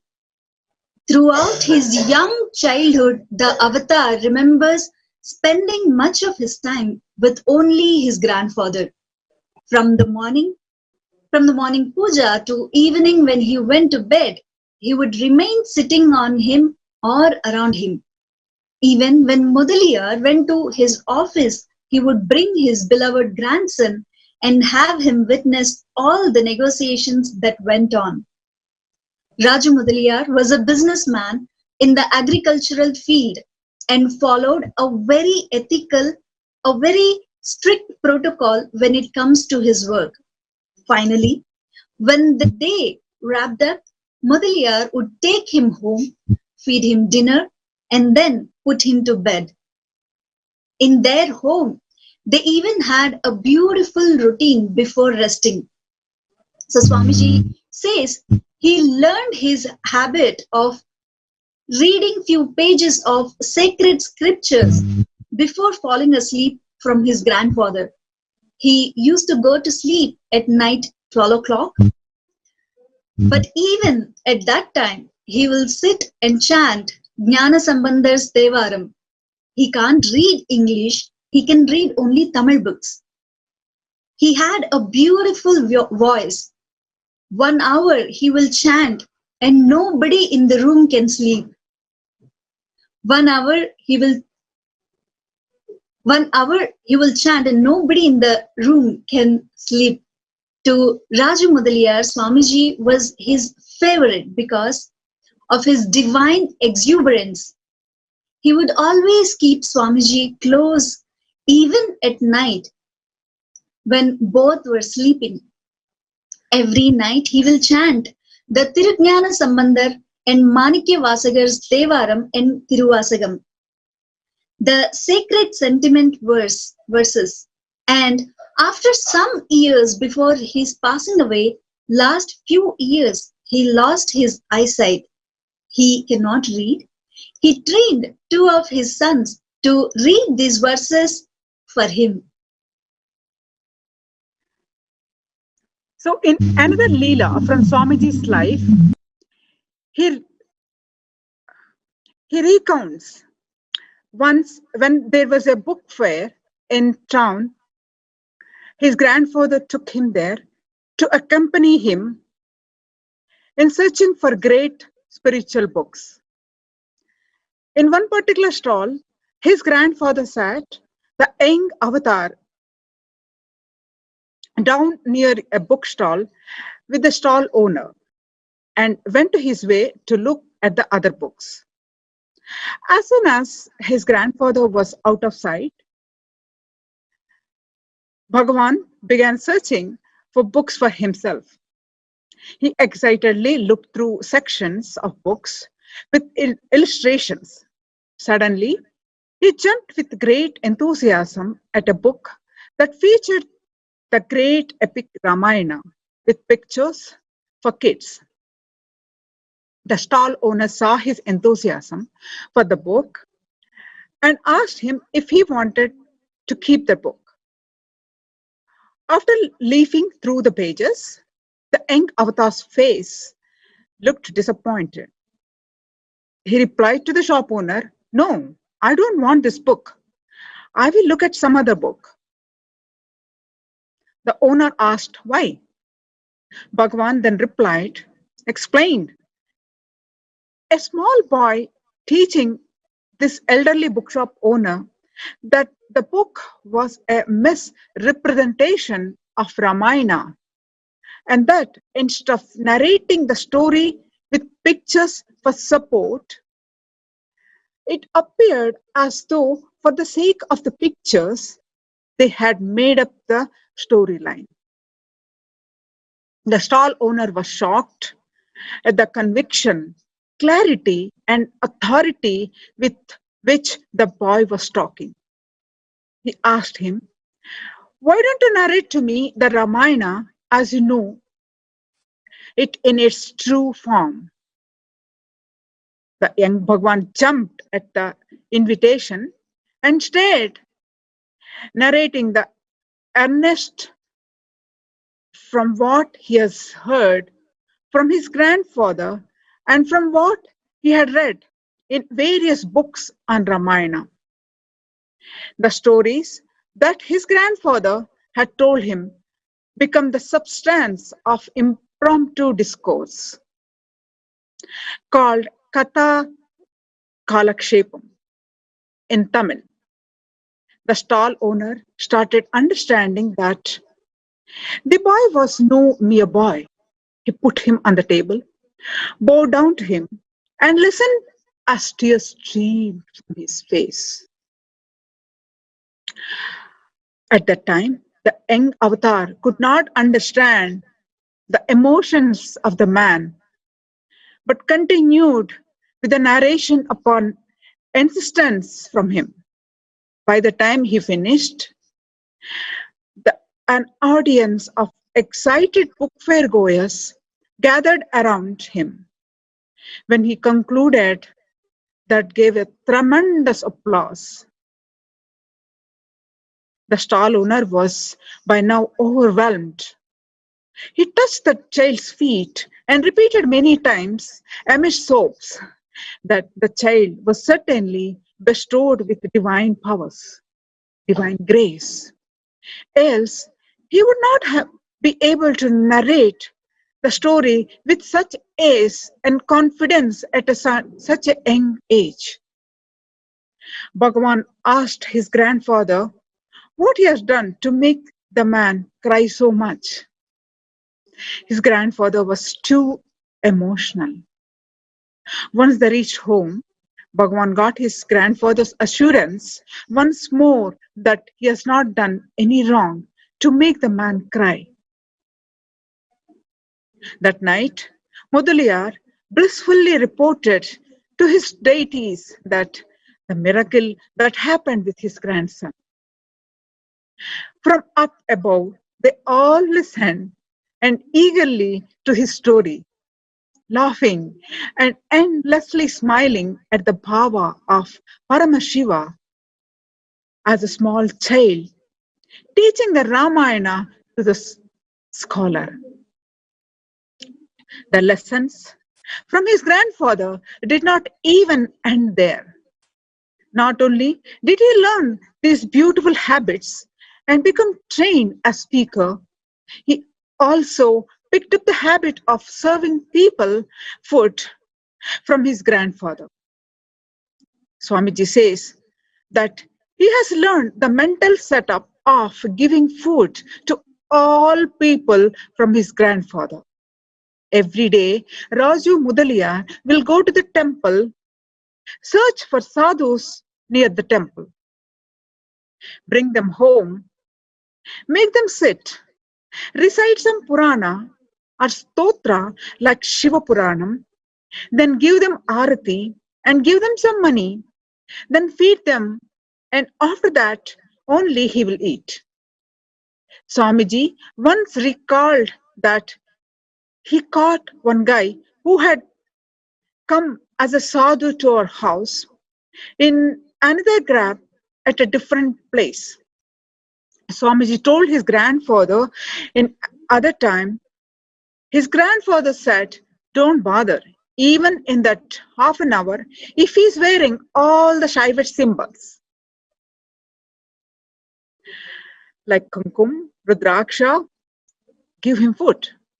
At least, for the sake of food, he will remember God and will be tuned to our tradition. Then slowly, he may become that permanently.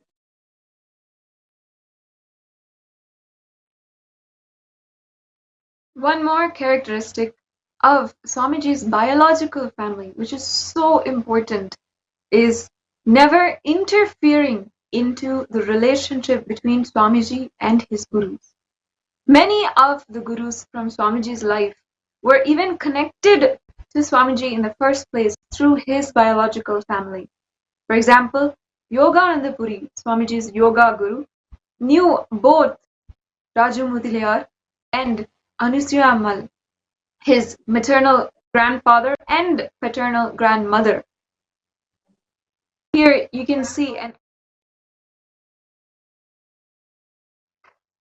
Raghupati Yogi with Raju Mudaliar. Anusuya Ammal was Swamiji's paternal grandmother, who played a significant role in Swamiji's childhood. For several years, Anusuya Ammal took Swamiji to various temples around Tamil Nadu, including Sabarimala, the ancient temple dedicated to Lord Ayyappan.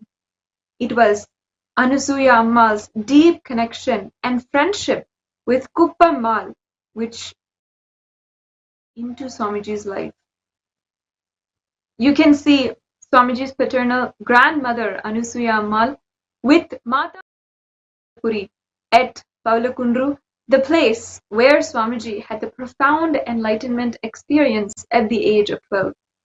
Anusuya Ammal was a core member of the foundation which Mataji Kuppammal had started and organized. She even constructed a place near Pavalakundru, which you are seeing here, for gathering and conducting Satsang, Vakyardasadas, and chanting devotional bhajans. In 1994, at the age of 17, Kuppammal officially initiated Swamiji as the next inheritor in the ancient lineage of the Arunachala Sampradaya. She gave him the name Brahmasuki. You are seeing that the pictures of the initiation at the age of 17. Today, Swamiji has revived the whole Arunachala Sampradaya and constructed the Arunachala Sarvajna Pita in order to revive this lineage and its contribution to humanity.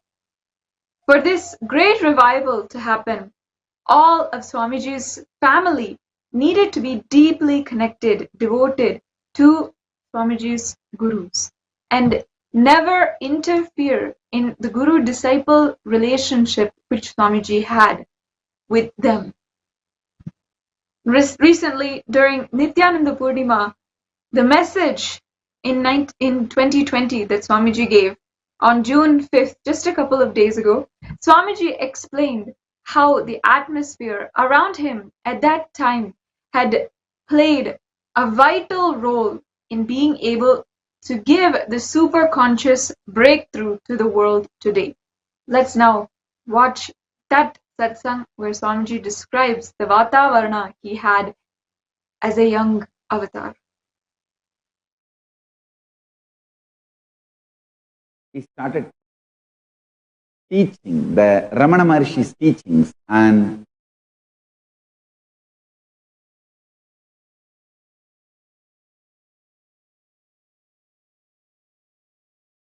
I ran to the home and wanted to check how can we be beyond the body and we are beyond pains and sufferings. I took the shaver in those days, like how my father used to have, where they slide blade and shave.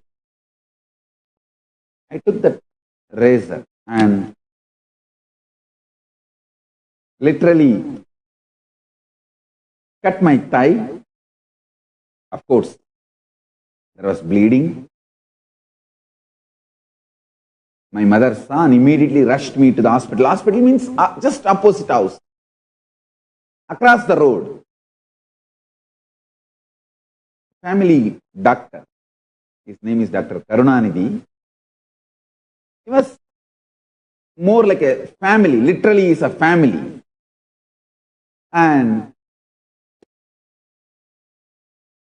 almost 13 stitches he had to make to stop the bleeding, and he did all the medically what need to be attended, and then he told in front of me to my parents that this is not accidental cut. He has purposely done it because so deep, so long, accidentally you cannot cut. Ask him why he did it. So they started investigating why I did.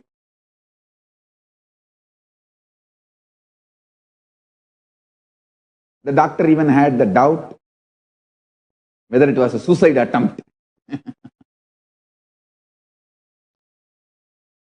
Then I explained the whole thing to my mother and father and to the doctor. That Annamalai Swamigal told, we don't have pain, and I just wanted to check whether I have pain or not. So I cut myself and to see whether I have pain and suffering or not. Listen to this word. Neither my mother nor my father was angry with Annamalai Swamigal. They did not have a single ill feeling to my Guru Annamalai Swamigal. First thing my mother said, for my mother I am literally life, not only now, even in those days. My father and mother, both of them know, purpose of their life is to give birth to me and protect me and make me flower. Once my father saw I have already fully flowered and started my mission, he just relaxed and left the body. Understand, they know their life's purpose is me flowering. So they were so protective of me, but the moment they heard the whole story, my mother said, and the Sami சொல்லி இருந்தா தப்பு இருக்காது கண்ணு, அது நாம தான் தப்பா புரிஞ்சிட்டு இருந்திருப்போம், அவர்கிட்டயே கேட்கலாம், என்ன அவங்க சொன்னாங்க, நீ என்ன புரிஞ்சுக்கிட்டீங்கன்னு அவர்கிட்டயே கேட்கலாம் கண்ணு. That's my mother's first response. My father, bandage எல்லாம் போட்டுக்கோக்கண்ணே, அப்புறமா அப்பா சாமிகிட்ட கூப்பிட்டு போறேன், அவர்கிட்ட கேட்கலாம். Means my mother is telling that if that Swamiji, Annamalai Swami said, there will be nothing wrong. We will ask him what he said and what you understood. We will just find out and attend to that. We will try to understand what Annamalai Swamigal said. My father says, so first let us do all this first aid. Medically what need to be attended, then I will take you to Annamalai Swamigal and get clarity. The doctor who attended to me is literally part of my family, because his house, drinking water he gets from my house. My house well used to be the common well for few of the family and neighbors, and very good, loving person, very caring person. Never took money from my family for any medical care. Even for other villages, he will charge maximum 10 rupee. Maximum.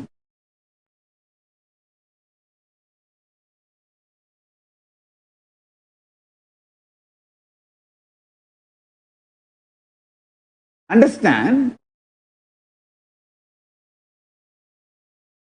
The doctor, his response, கண்ணு அவங்க சாமி சொல்லி இருந்தாங்கன்னா தப்பா ஒன்னும் சொல்லியிருக்க மாட்டாங்க.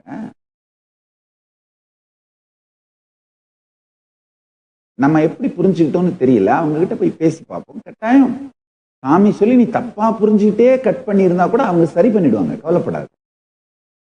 I tell you, the ecosystem. Understand, if the same thing happens today, first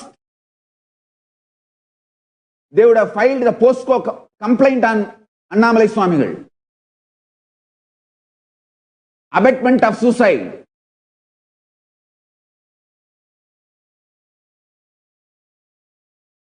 Annamalai Swamigal misguided. Immediately the media mafia in Tiruvannamalai, oh, Annamalai Swamigal misguided a small boy, made him to cut his thigh.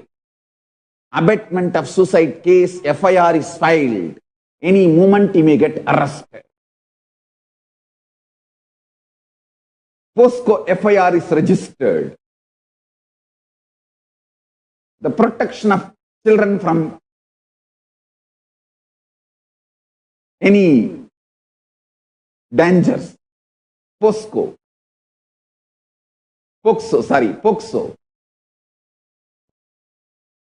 Understand the great ecosystem Arunachala gave me. Not only my father or mother did not have any ill feeling. See, I don't have any question about my pati. I will never question pati. I will only question pasu and pasa.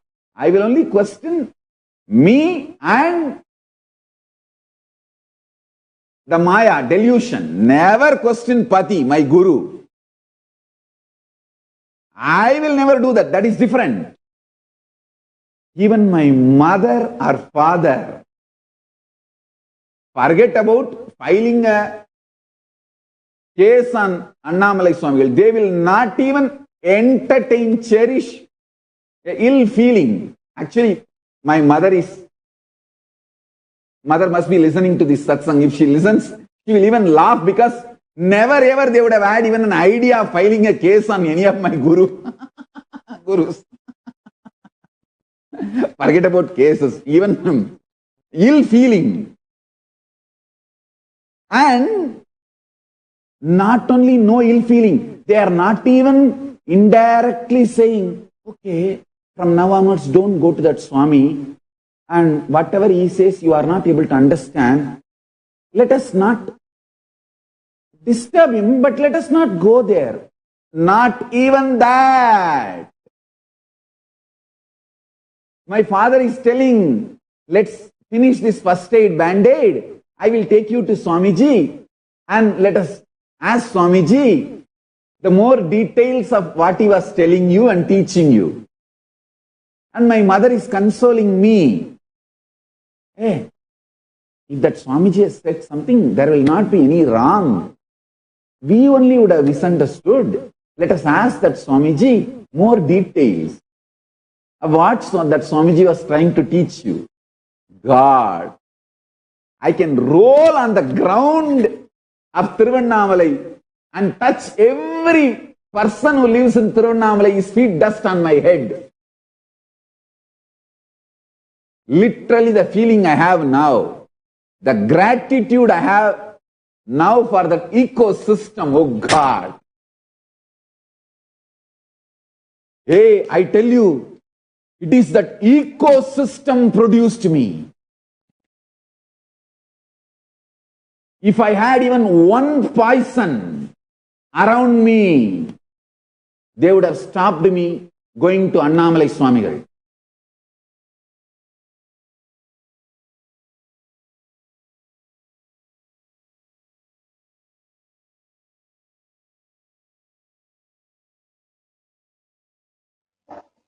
Another example of when Swamiji's biological family didn't interfere in the Guru's words was one incident when Yogananda Puri made Swamiji do Surya Namaskar from sunrise to sunset.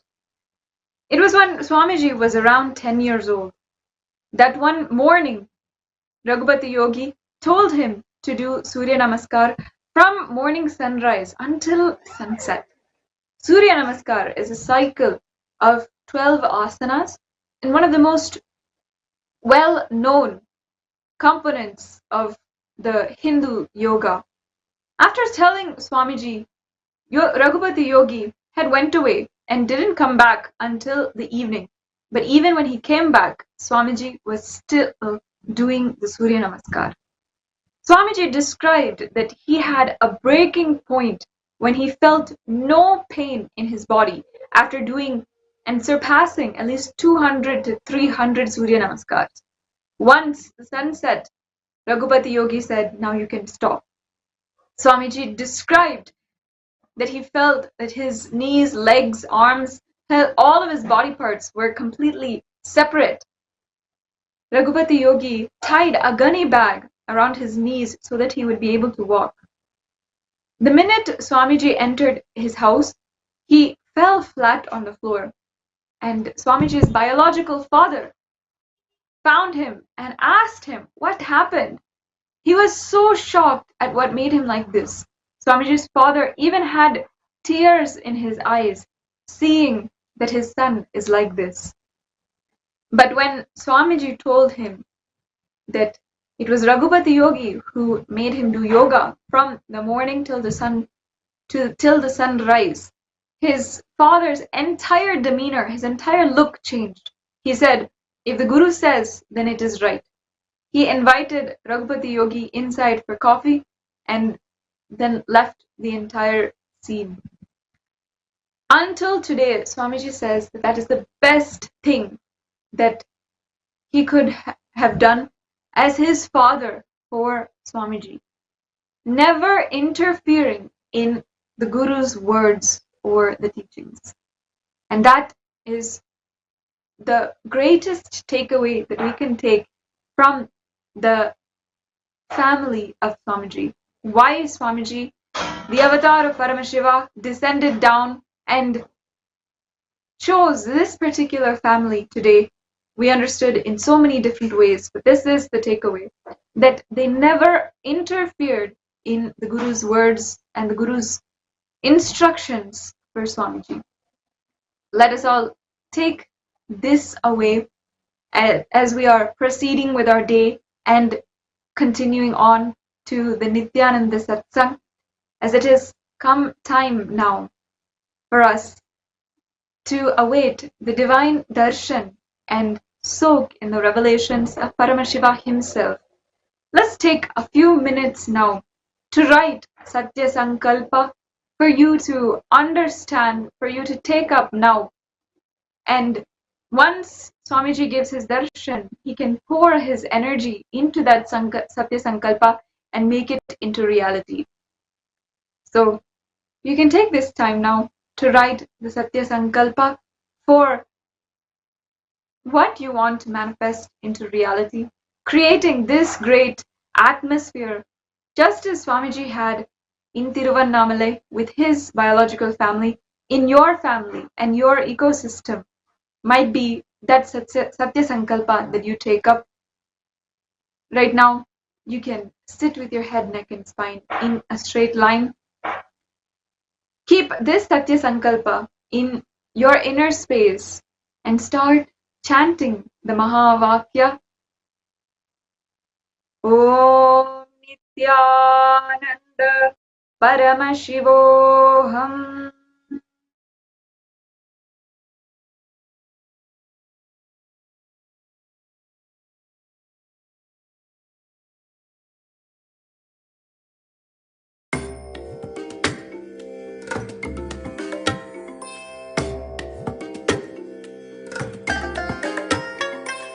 I bless you all. Let you all open all your three eyes and manifest the powers of Mahasadashiva. Om Nithyananda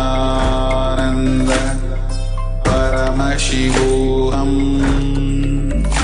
Om Nithyananda Paramashivoham. Om Nithyananda Paramashivoham. Om Nithyananda Paramashivoham. Om Nithyananda Paramashivoham. Om Nithyananda Paramashivoham. Om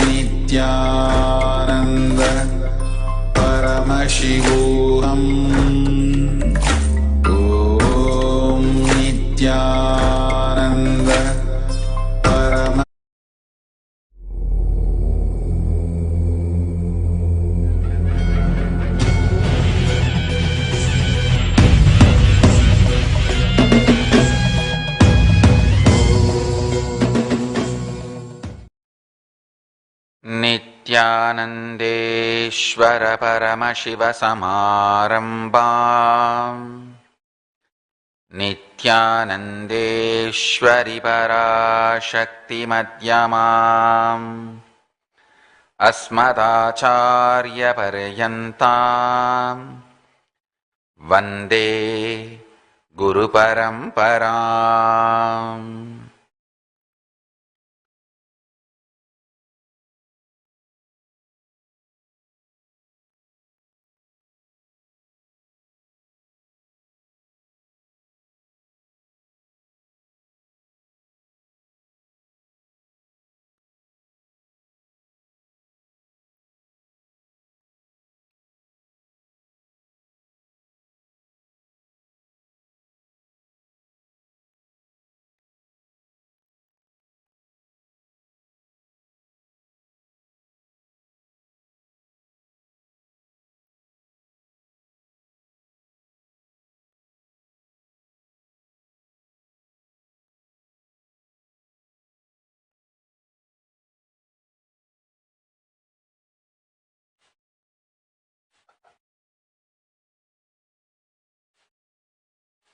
I welcome you all with my love and respects.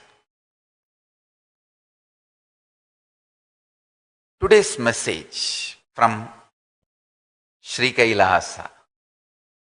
Listen. Food and life is one and the same. This is the core powerful cognition, core truth, powerful cognition. Food and life is one and the same. Annam brahmeti. Now, apply this truth in multiple levels. Listen very clearly. Food and sex is not your private business, because what kind of a food you eat, that kind of a society you encourage around you. If we all eat vegetarian food, we encourage vegetarian society around us. If we all eat meat, we encourage killers, violent people around us. We encourage violence-based industry to be built around us. Understand? Same way sex. It is nothing to do with just between two private individuals. Be very clear. Because at one time, anyone feels exploited or deprived or frustrated or disturbed, any incompletion, they try to get solution. Just the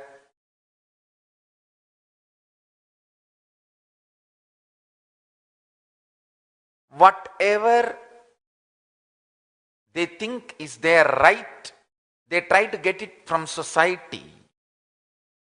Others need to be involved. Please understand. Same way. The moment you give birth,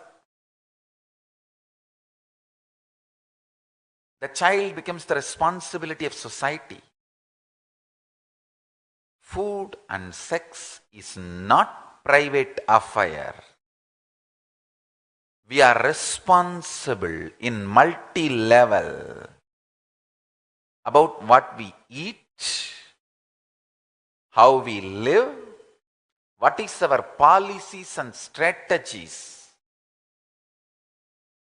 about procuring food, storing, consuming. Please understand.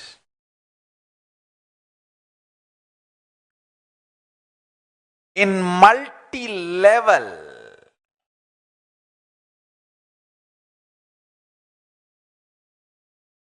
we need to apply this truth. Annam Brahmam. Annam Brahmeti. Listen, food is life. Brahman should be understood here as Jiva, Ishvara, Jagat. All the three put together is Brahman. The individual self and your society, your world, and God, all the three changes its experience for you based on the food you consume. Listen, your food can change the way the society behaves with you or you behave with the society. Your food can change the way you behave with God or God behaves with you. The food which you eat can change the way you behave with yourself or you behave with yourself. Listen.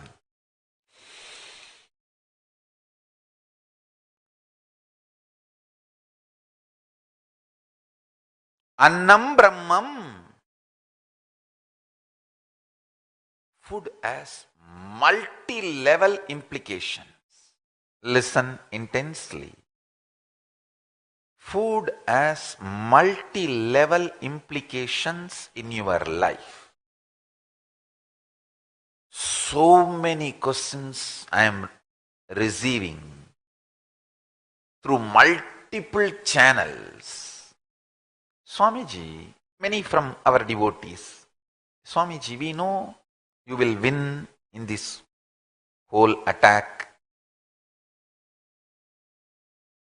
As you always proved you are innocent and won in all the earlier attacks, you will win in this attack also, we know. But how are you able to digest?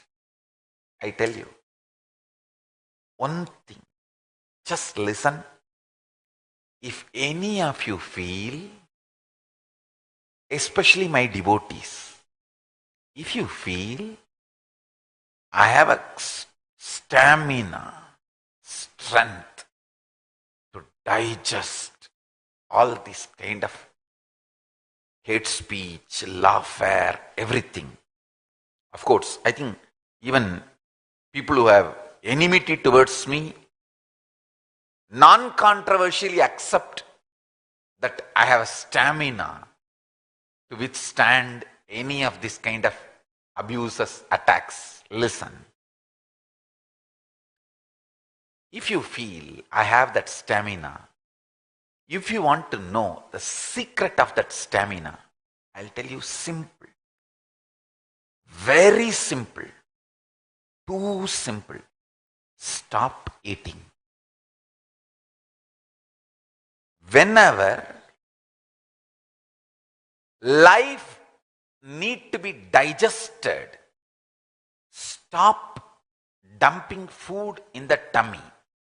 Understand, life is not digested in the head. Life is digested in the stomach. Learn the truth. Life is created in the stomach, sustained in the stomach. Only thought currents are experienced in the brain. Strategies are done in the brain. But life itself is digested in the stomach. Whenever you are needed to digest life happening around you, just stop dumping food in your stomach and treat your stomach like a havan kunta, yanya kunta, homa kunta. Treat it like havan kunta, yanya kunta, homa kunta. It needs to digest life now. Don't dump food. Don't dump solid food. At the most, offer some liquid. I'll strongly recommend these two items, castor oil, haritaki powder. If you have strength and you don't bother about your tongue taste and all that, even add neem juice. I am not saying you should drink liters and liters. Just 100 ml neem juice, neem leaf. Make it as juice. You can dilute it into half a liter water, no problem. Just from morning till night, 3-4 sip. Understand? Same way castor oil. 3-4 teaspoon. Maybe morning 1 teaspoon. Night when you, before going to sleep, 1 teaspoon. Please be very clear. Your experiences about life is as real as the solid food you eat. Don't think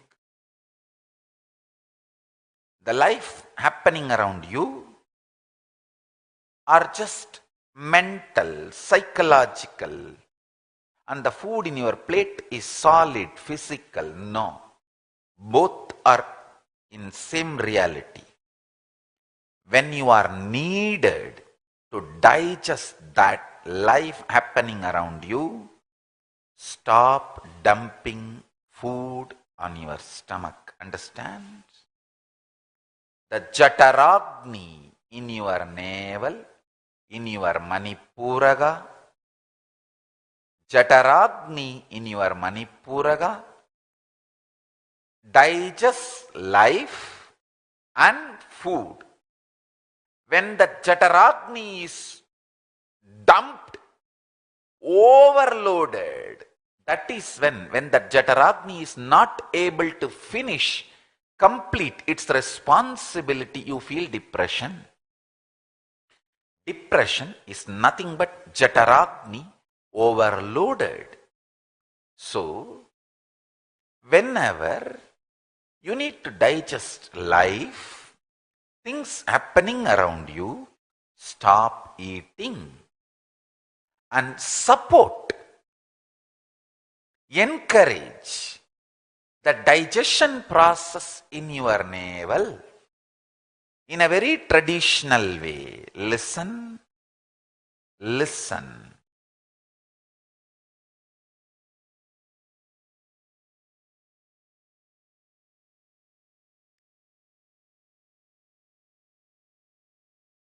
All of you need to understand this truth. If you are my disciple and you are already convinced, you cognize, I tell only the truth and I do only good work, I will do only good to you. If you are already cognizing and convinced about me, start taking this as an instruction and follow. Whenever life is too much overwhelming, good or bad, stop eating. Do not dump food, solid food on your stomach. Use the items which encourages the fire in your navel, more liquid. If you can bring it to 0 solid food, it will be great. If not, at least cut down 90%.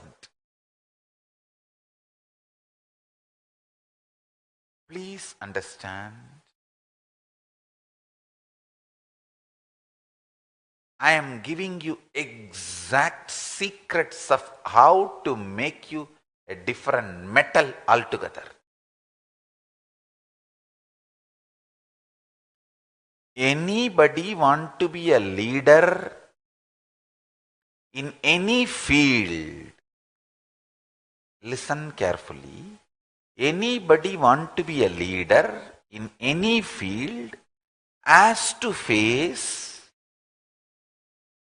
anger, jealousy, conspiracy, many traitors, every kind of person in life. See, when somebody steals from a house, he does not want to get caught how much he has stolen, what all he has stolen. So he just want to destroy the whole house. Put the fire. After stealing, put the fire so there's no evidence left. Try to destroy the whole house so nobody will catch him. How much he has stolen and what all he has stolen. Understand? The destroyers, demons, rakshasas has to be faced if we have to win the game.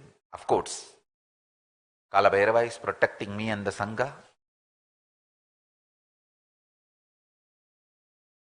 Paramashiva's blessings are there with me and Sangha, and Kalabhairava is protecting me and the Sangha.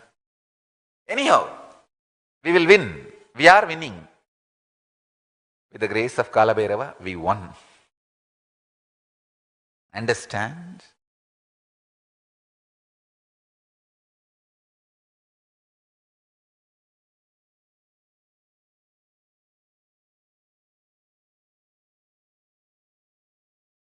Attacks, abuses, strategies, all that is one. How you can make yourself a different metal altogether. This is the method. Simple, straightforward technique. For the stomach, be very clear. Stomach, stop supplying food during the time you needed to digest life. You need to know visualizations, verbalizations. Listen carefully. Visuals and words which hits your core, gets dumped in your stomach. That is when life is overwhelming. I am telling you the science of exactly how things happen inside, deep inside the muscle memory and bio memory of the stomach. Listen. In muscle memory of the stomach, the digestion of the physical food happens. In bio memory of the stomach, digestion of the life happens. Physically, when you dump too much of food, the muscle memory gets overwhelmed.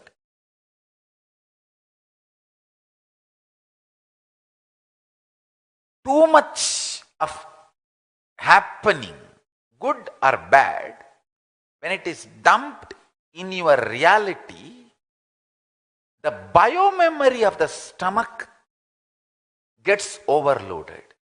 Listen, one good thing, the bioenergy supplied to biomemory becomes more when you don't put any load on muscle memory of the stomach. Understand this logic? Bioenergy, Kundalini Shakti, its supply to biomemory becomes more if there is no load on muscle memory. The load on muscle memory is the solid food you dump. And the load on biomemory is the life reality happening around you. So,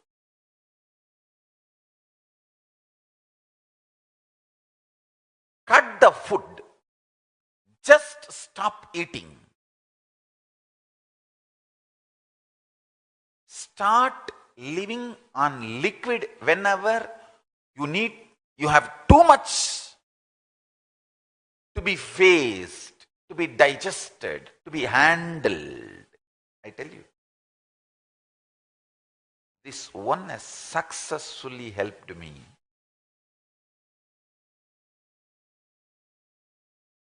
Literally, last 30 years.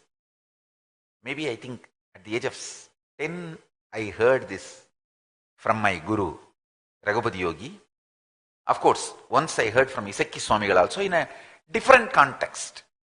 Isakki Swamigal told the word, hey, chapta chitru unda, sapda kudadra.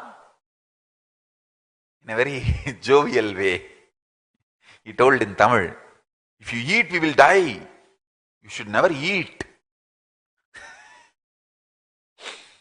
And my yoga guru, Raghupati Yogi, said, hey, Motta yogamu, sapadra nirtha danda, avla danda. I had a great fortune of being addressed in singular by all those great beings like Raghupati Yogi and Isakki Swamigal. The kind of intimacy and nearness I enjoyed with them, and beautiful, both the words, both the teachings. Listen carefully.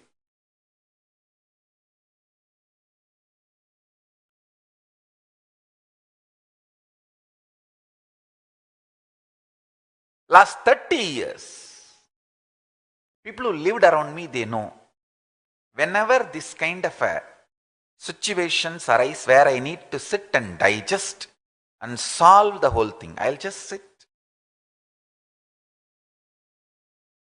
in one place, will not even move out of that place.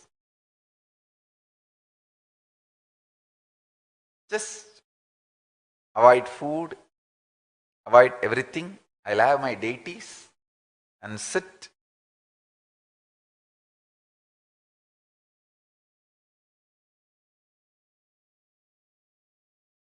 Maximum,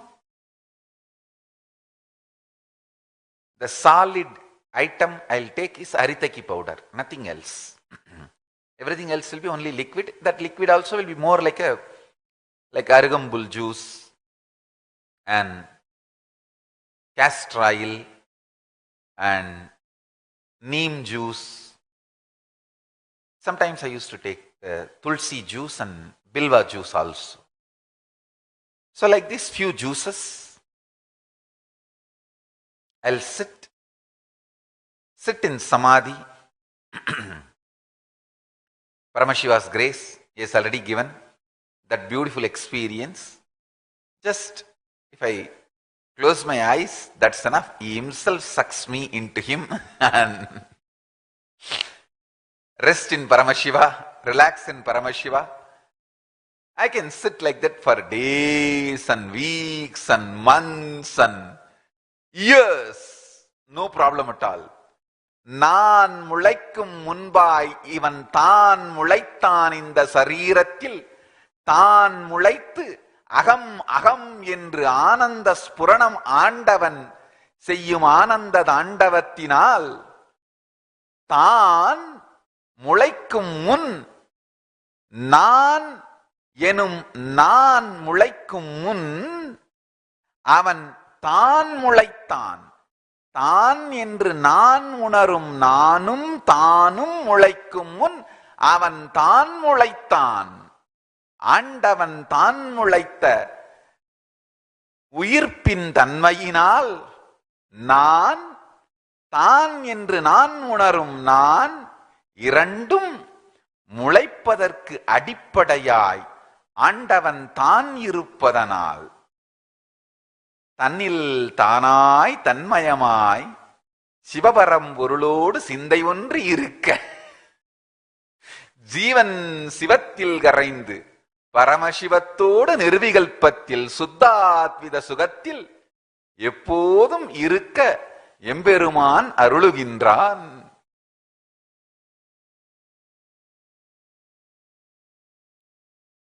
the grace of Paramashiva, before I experience me and what I experience as mine,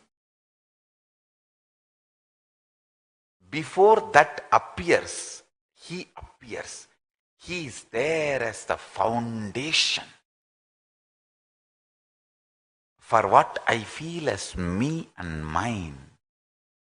He is there as a foundation. Because of that, I could just close my eyes and get sucked into him.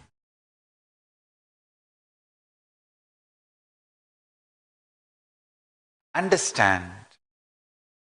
You may complain, no, we are not able to achieve that state. It is too easy, very simple. Stop eating. Instead of putting food in your stomach, visualize Mahavagya as the food and go on be adding that into your stomach. Feel your stomach is Agnigunta, Homagunta, and just go on be adding Mahavagya.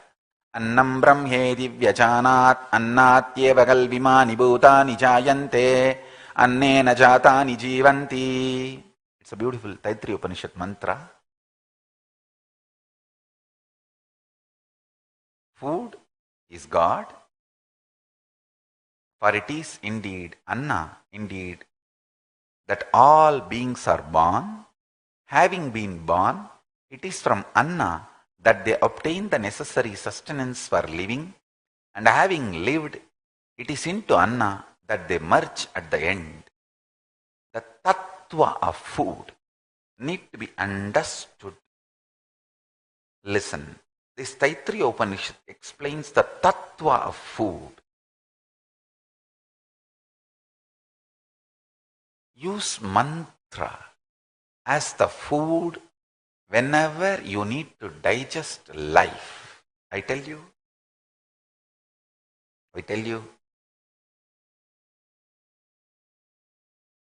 Practice this just for a few days, you will understand the kind of the metal you become. Please understand, the same hot water makes the egg strong, potato soft. Please be very clear. The external heat does not matter. Internally, what kind of a stuff you are made of, that decides the result.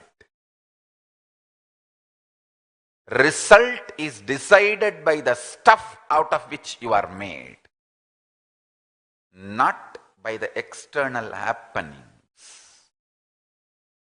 My life is the Sakshi Pramana. Now it is all open, clear. See, it's very clear. From the time, with the Paramashiva's grace, I am born.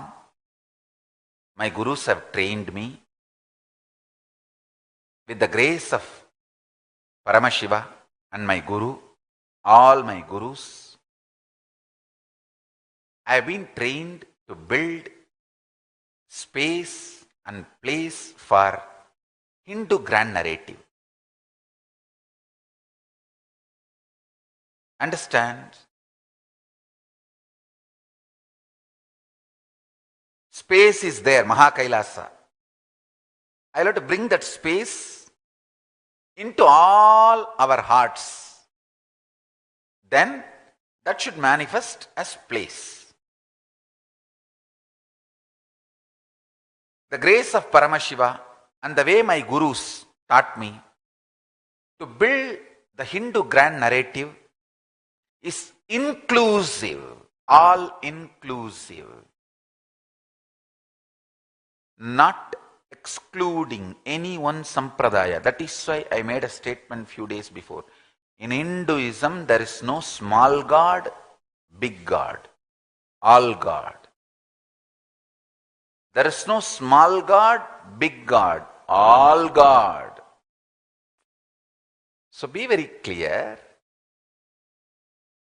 a thoroughly, absolutely inclusive, enlightenment-based spiritual science of Hinduism. Building grand narrative for that, space for it and place for it. See, KAILASA is the space where this grand narrative is real and it exists. That need to be brought into our hearts, Chidakashas, in our space. Then that should become place, reality. The Bhulokas, Sri KAILASA. Understand? This is the purpose of my life. And from the time I am born, I am prepared for this purpose. And I have started working for this purpose. As long as I know me, anybody who is against this purpose is attacking me or trying to attack me, abuse me in multi-level. This is all very clear. Crystal clear now.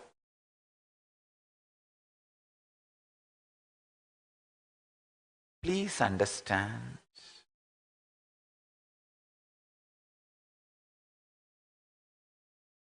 How I am attacked, who is attacking will not become history. How I handled it and how I won with the grace of Paramashiva and Mahakala Bhairava, that will become history. That is why I am absolutely using only Paramashiva's blessings and spiritual strength.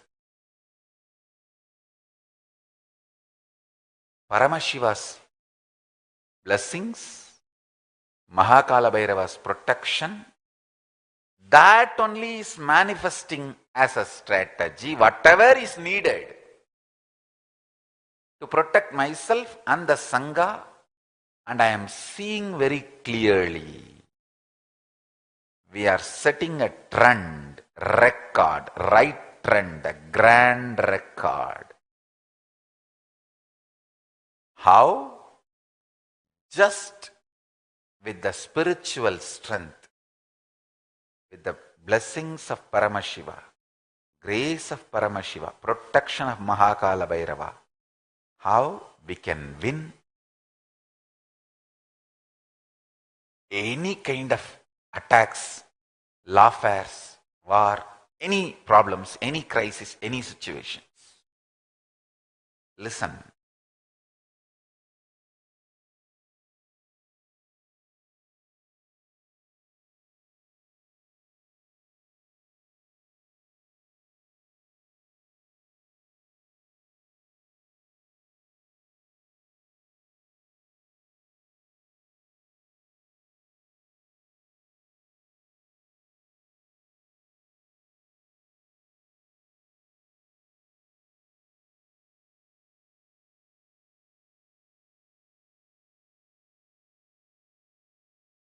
After seeing, facing, withstanding, with the grace of Paramashiva and Mahakala Bhairava, winning all these lawfares, hate speech, warfares, assassination attempts, attacks, everything. I am making this statement to all of you. First, I want to tell my disciples, my devotees who are concerned about my welfare, please be informed. Paramashiva is protecting me and the Sangha. Kala Bhairava is protecting me and the Sangha. Don't worry at all. That's first. Second, be very clear. Kala Bhairava himself, Paramashiva himself is strategizing and protecting me and the Sangha. Let us all relax in Paramashiva. That's next. Understand? Next. He is also teaching to the world how, through spiritual strength and spiritual powers, all the demonic attacks, negative attacks, abuses, warfares, hate speech, lies, everything, how it should be handled and how we should win. That huge lesson is being taught to the world. Paramashiva gracefully using me to teach this truth to the world.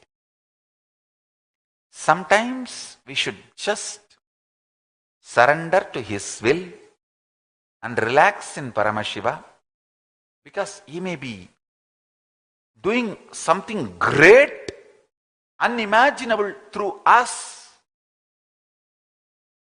which we may understand only after a few days.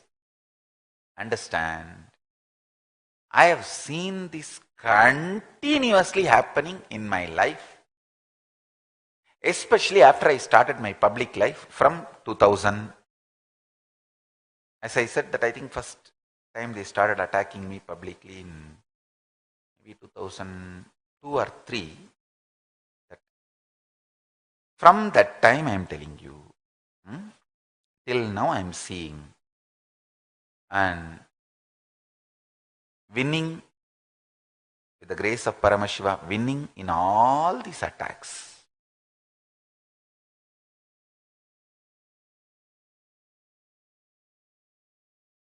From my experience, I am telling you, the spiritual strength not only makes you win all these attacks and wars you are dragged into. See, I never entered in any war. But when it is forced on me, naturally Paramashiva is protecting me, and his grace, I win. Listen.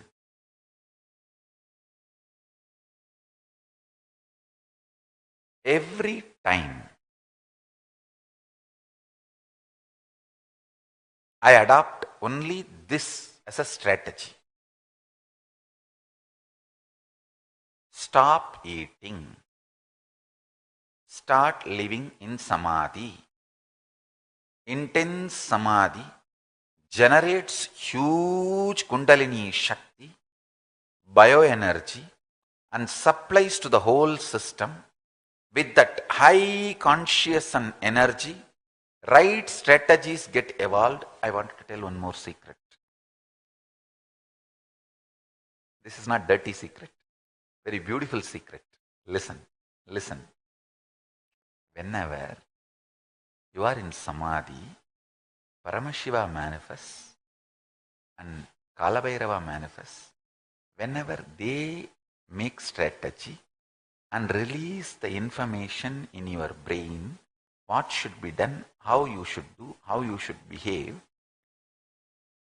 how an enemy, opposite person, opponent should behave for his failure, they themselves, Paramashiva himself decides and make them behave exactly the way they should behave for them to collapse and fail. Understand? Just surrender with a tremendous trust on life. I tell you, trust on life is not something difficult to earn. Very simple. Keep your stomach shit free. All the digested food should leave your stomach. That is enough for you to feel trust on life. See, more Jadaratni is alive, you will feel so much trust on life. That is why I am saying, Castor oil is God in liquid form. Haritaki is God in powder form. Listen carefully.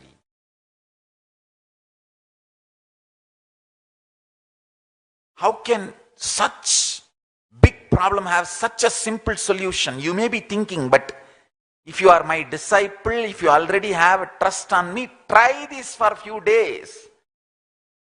Do not allow shit in your stomach. You will develop a deep trust on life.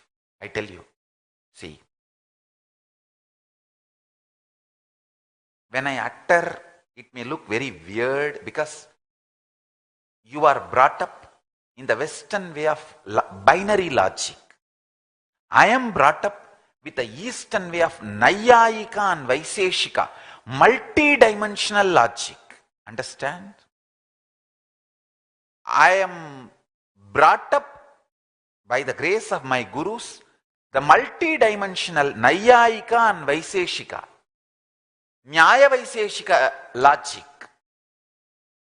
multi-dimensional logic. A binary logic, Western binary logic person may have little difficulty in understanding what I am saying. But any of you already experienced some good things from me in your life and trust that I will do only good to you. Try this, then you will understand. Your trust on life, the trust level on life is directly related to the amount of shit in your stomach. And it's not my word. It's not my word.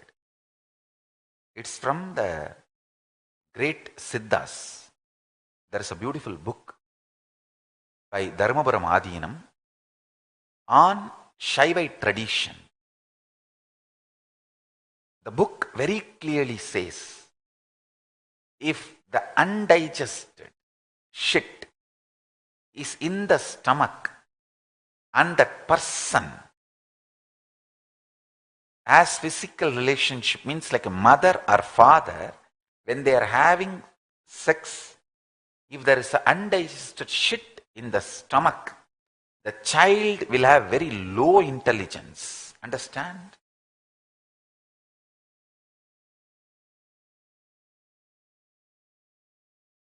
There is a very beautiful Siddha tradition in South India which gives this kind of details through the knowledge of body scanning. See, our Siddhas had the power of body scanning. They gave all these great truths, they revealed. Our whole Siddha medical system, Hindu medical system is based on the live person's actions and reactions, not the dead body postmortem reports. No. I can give you tons of tips like this from the science of power manifestation, body scanning. Understand? Do not allow shit in your stomach. Keep yourself lower than the Western standard weight. For your height, whatever the Western standard weight, keep yourself lower than that weight limit. Not having shit in your stomach raises the trust level on the life. Understand? Trust level on the life, when that increases, all grahas support you, bless you. You will understand the strategies of Paramashiva. One thing you need to know, whether you understand or not, only Paramashiva strategies are going to be successful. If you understand Paramashiva strategy, even while you are going through the lawfare, You will understand it is Leela. It is Leela. You will be you will be relaxing in peace, relaxing in Paramashiva. You will be Paramashanta Swarupa. Try one Nirahara Samyama. Just try one Nirahara Samyama. It is free. It's free program. I am not promoting some paid program. Listen. As I said, I have stopped conducting any of these paid programs. I have decided I am going to open myself to whole world freely. Please listen. Try one Nirahara Samyama. You will understand what I am saying. It's a free program. Go to our website befootfree.org.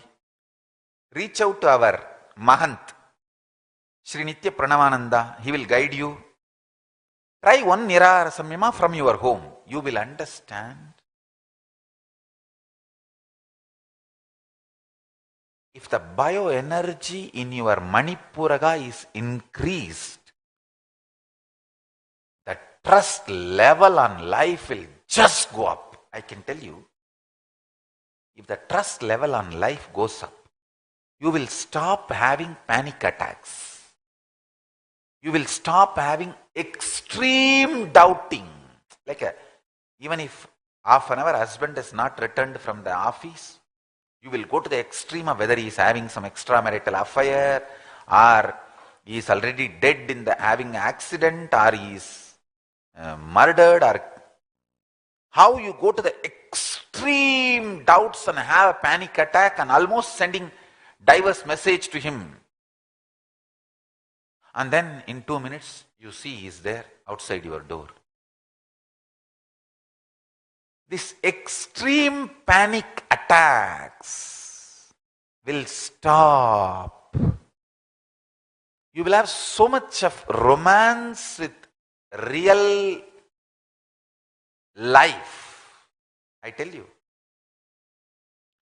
Ability to have trust on life is the foundation to build devotion to Paramashiva.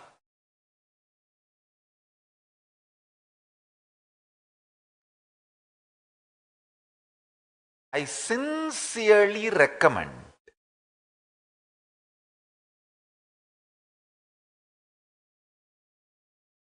spiritual, strategical, principled handling of your stomach to digest life, not just food, to digest life.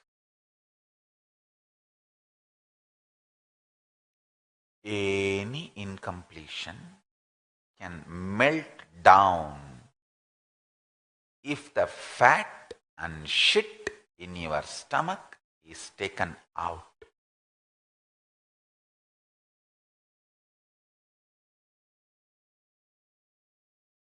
If the toxins in the body leaves, toxins in the mind will stop working. The reduction in the mental toxic activity, tremendous reduction. It will almost drop 99%.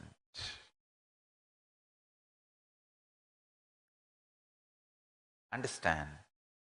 I am here only to do good to the world. One good thing is, with the grace of Paramashiva, with the protection of Mahakala Bhairava, I am in a safe place where they can neither assassinate me nor do any lawfare on me. So now I am going to do uncompromising good work to the whole world. I will tell all the truths of Sanatana Hindu Dharma to the whole world, uncompromising, unadulterated by any influence or any compromise.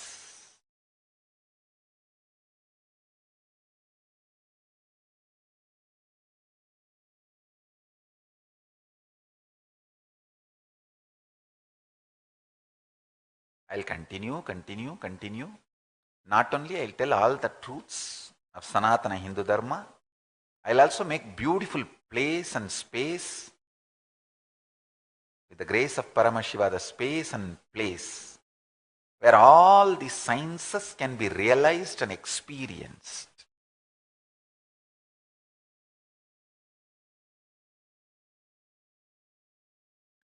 Stop putting solid food. Start adding liquid and mantra. Let the Mahavagya intensely activate your Manipuraga chakra, the navel center. I tell you.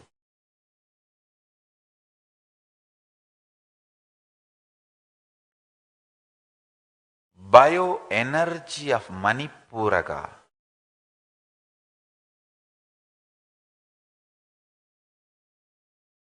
literally makes you live in Swarga, heaven. Raising the bioenergy of Manipuraga is raising you to the higher planes. More and more liquid and mantra, Mahavagya, and less solid makes your reality to the higher levels of consciousness.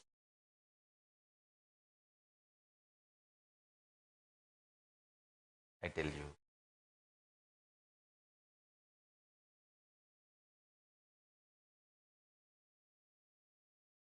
If you can just build a strong guts, stomach, you will make right decisions. You know what to do, when to do. The grace of Paramashiva will be on you, continuously strategizing for you. I am telling you. I feel absolutely safe because I am at the feet of Paramashiva, and I am very clear Mahakala Bhairava is protecting me. And listen to this little sweet secret, sacred secret.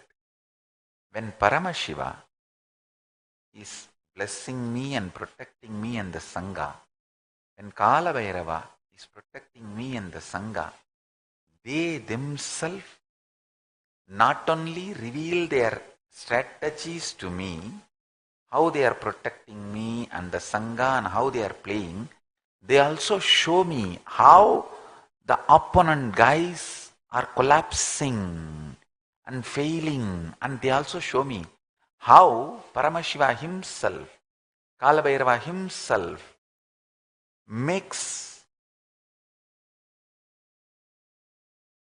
the guys who are trying to attack, the enmity, abusers, and Paramashiva shows me very clearly how their brain functions and how they collapse and how they boil, how they fail. Everything is showing me.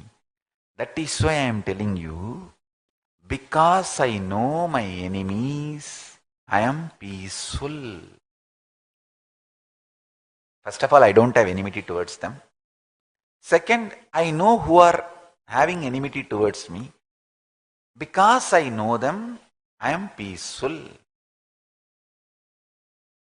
Please listen. Because they know me, they are shivering.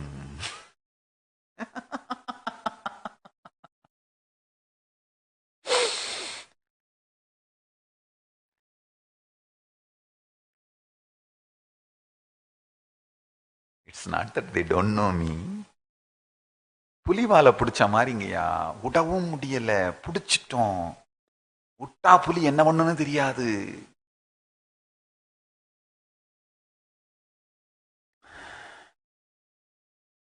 புலி இல்லப்பா, சிங்கம் கூட இல்ல, சரபேஸ்வரன்.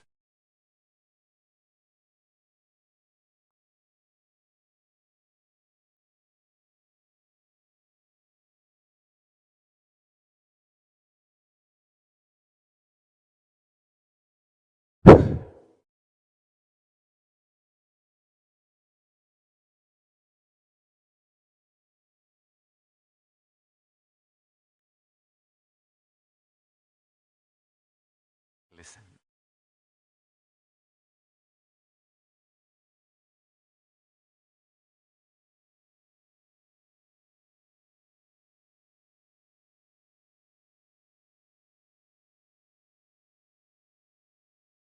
Good news is,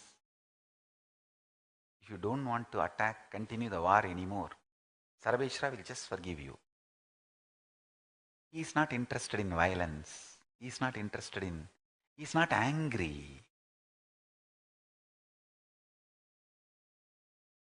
He is ferocious to stop the anger.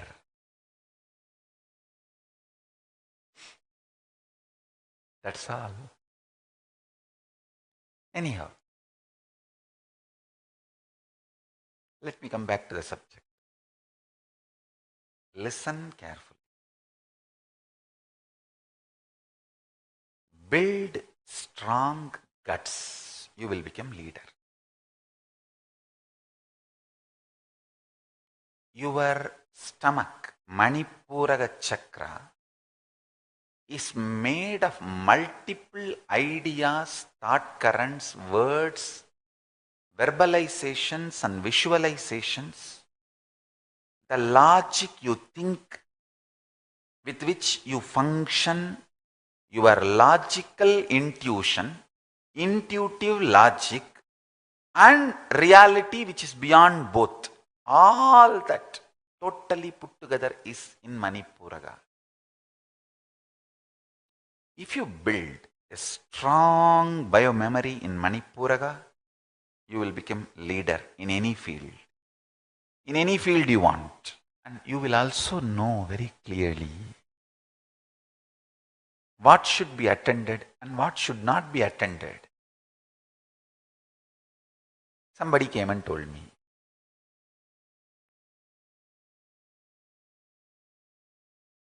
some celebrity or actor, somebody put a negative tweet about me. Understand, from whom you should expect praise, who praises you, all that should be very clear, focused on your declared goals and life. For example, somebody belongs to some other religion and some person has abused me and put some video or message. People came and reported to me. I said, what is there? Naturally, if I convert to his religion, he will praise me. And we should not be expecting those people even to praise us. We should be very clear. Actually, we should not expect anybody to praise us. That is different. And we should be very clear who may praise us, who may not praise us, who will never praise us. All that basic understanding should be very clear. And I am proud and happy. Personalities like Sri Shekharji is praising me. Understand? He is a legend. He is a legend of entertainment industry. Not just trying to keep his name by tweets and all that. See, compare the person, some actor who put abusive tweet on me, and see the dedication and devotion Sri S.V. Sekharji has for his profession. Just see, understand. S.V. Sekharji, Sri S.V. Sekhar is a legend. And I wanted to tell you one thing.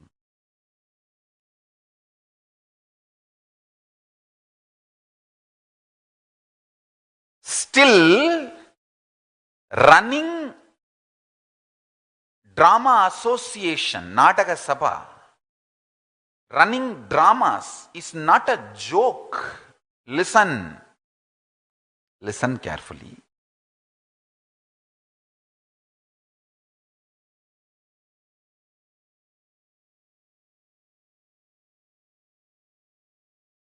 Understand this one small detail.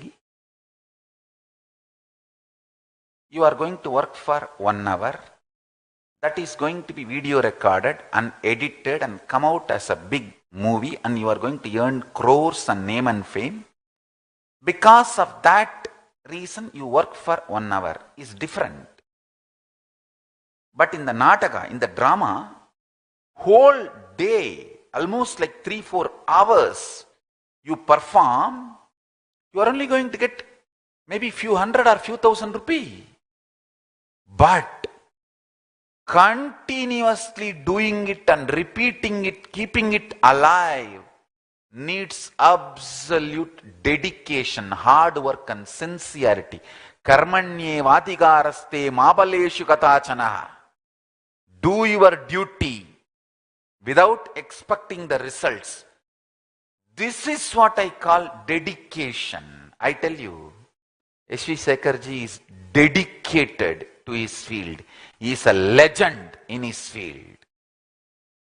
He has done the hard work and he is doing the hard work. And I want to tell you one incident which really happened.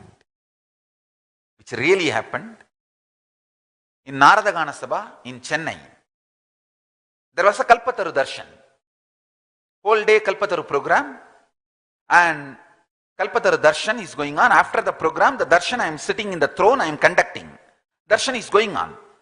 Suddenly, S.V. Sekharji walked from the behind the backside of the stage. And I got up, I felt he's a legend in his field. He's a celebrity. I should receive and take care of him, but Darshan is going on. I apologized to him. If you just informed me that you are coming, I would have stopped the Darshan and received you and spent time with you. Please forgive me. I was really very apologetic. He was so simple and very cool and said, no, Swamiji, I have come to book for my drama, this hall, for some dates, future program. I heard that you are giving darshan. I just came in to say hi and just to see you. I was shocked by the hard work. Please understand. This incident really happened. We have photo and video of this incident. This really happened. I was shocked that he himself personally goes to the Sabha, does the booking, and then organizes the whole thing, conducts the Nataka. It is not joke, understand. And I have seen many of his Natakas have run 1,000 times, more than thousands of times. It is not joke to organize a show. It is absolute devotion, dedication.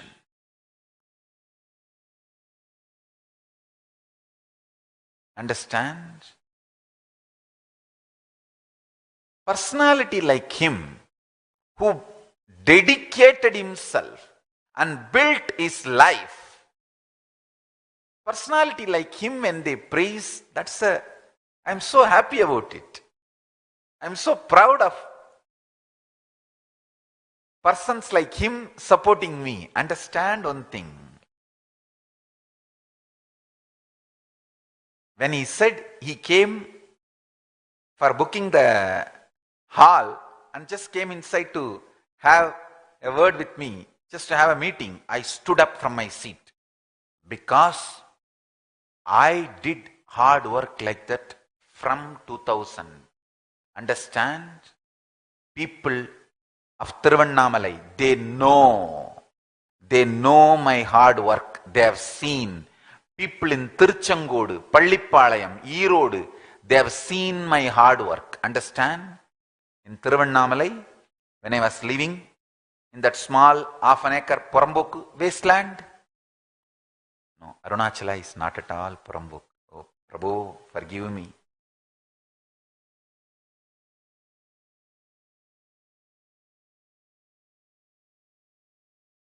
As per the revenue record, Porambok. My gurus have had half an acre Porambok record as per the revenue record, and they built a small building. Arunachala is very possessive of Arunachala, and that is why I apologize to him.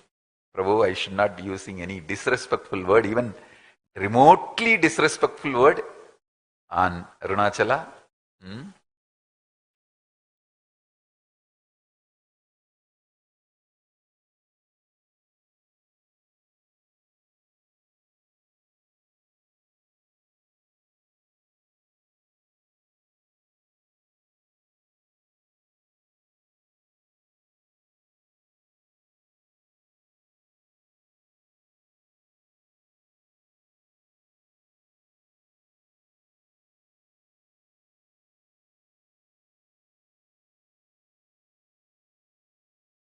That land is on Pavakundru, part of Arunachala, so I should not use the word Porambok or wasteland for it, as per the government record.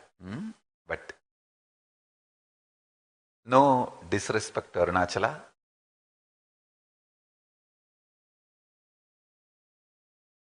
Still now, see, I had the habit. From that time, I know me. Every morning, when I wake up from the bed, I will not immediately open the eyes. I will walk, closing my eyes, outside the house, from where I can stand and see Arunachala. Only after coming and standing there, I will open my eyes. The whole family knows. First thing I see will be Arunachala. Night also, before going to bed, I'll come and stand outside and see the Arunachala and close my eyes and go as close with closed eyes inside and just sleep on that mat. Even now, I do the same. Of course, now through web camera. That's my lifestyle. Understand? Anyhow, listen. People who lived in Arunachala, they know what I am talking. That half an acre land in Pavakundru, my gurus made a beam memo. They call it beam memo. Anubhava Badhyadai, and small building they made where I used to live. And people call me for healing or spiritual support. 2 betel leaf, 1 betel nut, 1 banana, 1.25 rupees dakshana. 1 rupee, 25 paise. Understand? Listen. All the local people had a tremendous love and respect for me because from the time they know me, I'll be always with these sadhus, sannyasis, shivacharyas. Understand? Each Shivacharya of Arunachaleshwara temple is my guru. I grew up from their feet dust. Actually, when they come out of the temple, when they come out of the Garbha Mandir after doing Abhishekam, we cannot touch their feet. But the feet water will be there after they walk. I'll touch that feet water and apply it on my head. I feel still that punya is only saving my head.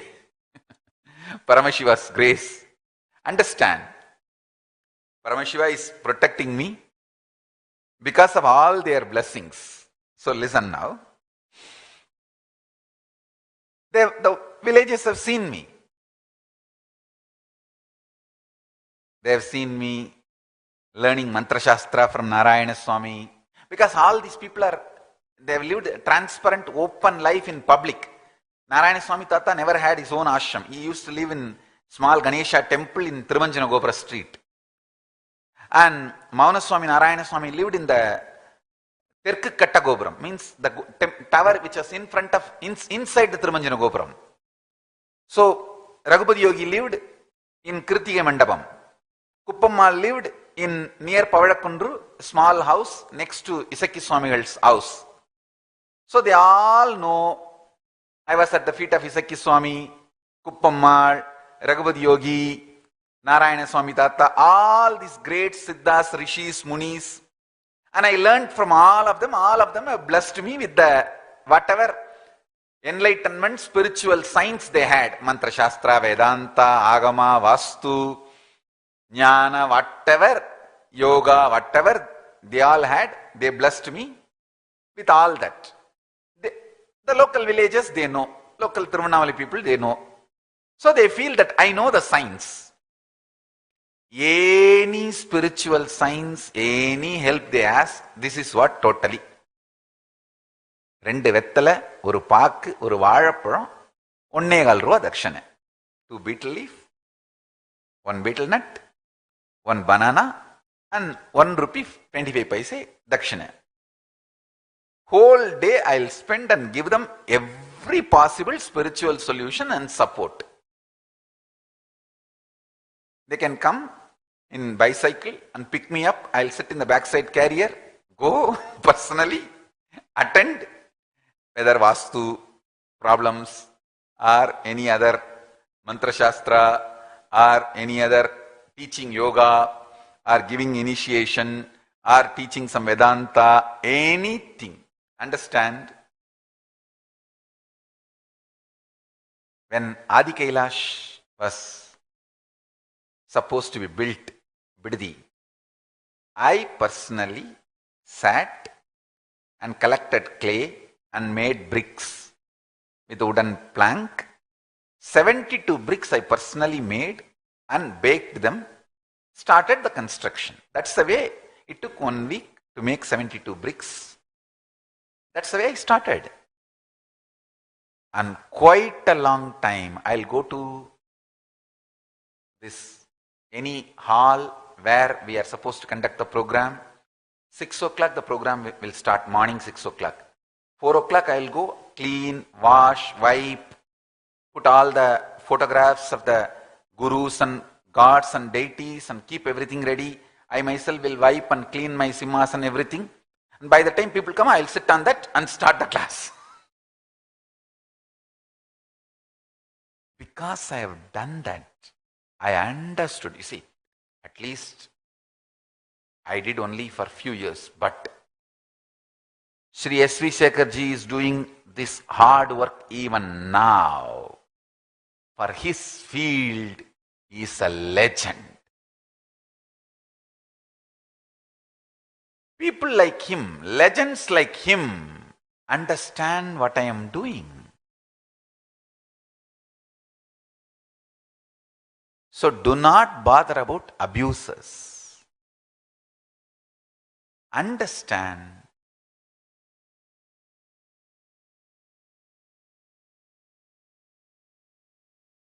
what we need to do. What is our work? Actually, you will have this clarity as a cognition if you build a strong stomach, guts. Many people tell me, Swamiji, whatever you say sounds good, okay, but in reality we are not able to have that strength. That is what I am telling. Build strong guts, you will have strength. Stop allowing shit in your stomach, you will not have shitty brain.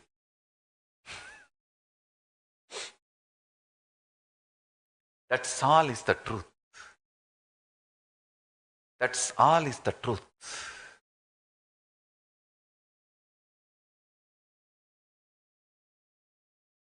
I'm telling you. I'm really telling you. Nothing is falling apart. Everything is falling in place.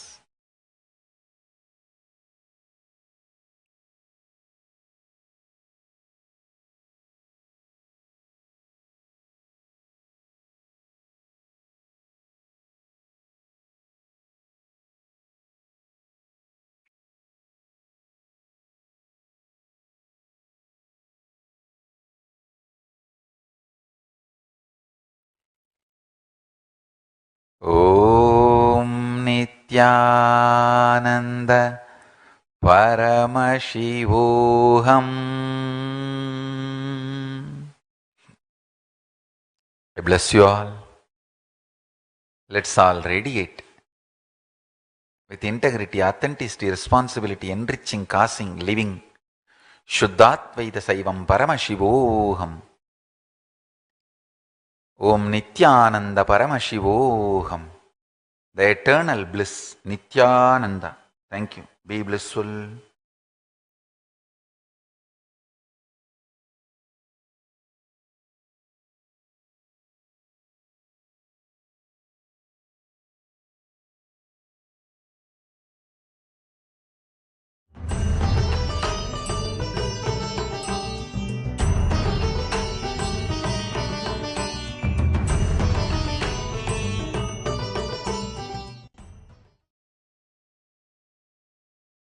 Shivoham. Om Nithyananda Paramashivoham. Om Nithyananda Paramashivoham.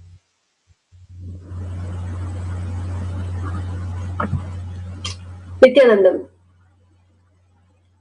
Just the satsang today, it is just too powerful to understand the truth about food. From the society, we understand you need to eat food to be strong, to be able to have stamina.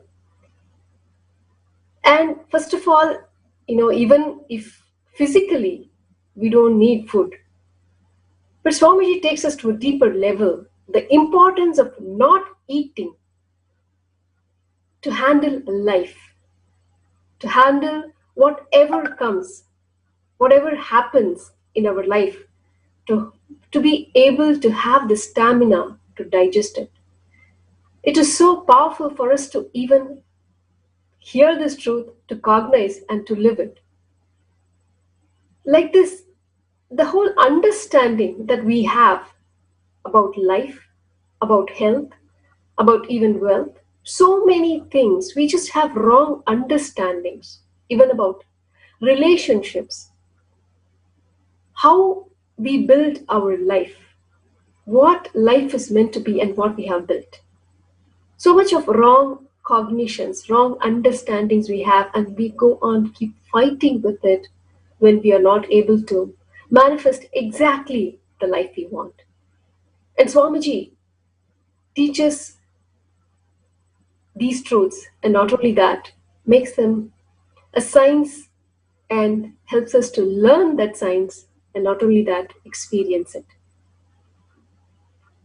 The 16 days of Paramashivoham level 2, every single day, different topics, different ideas, subjects are covered, whether it is health, wealth, relations, enlightenment, and so on.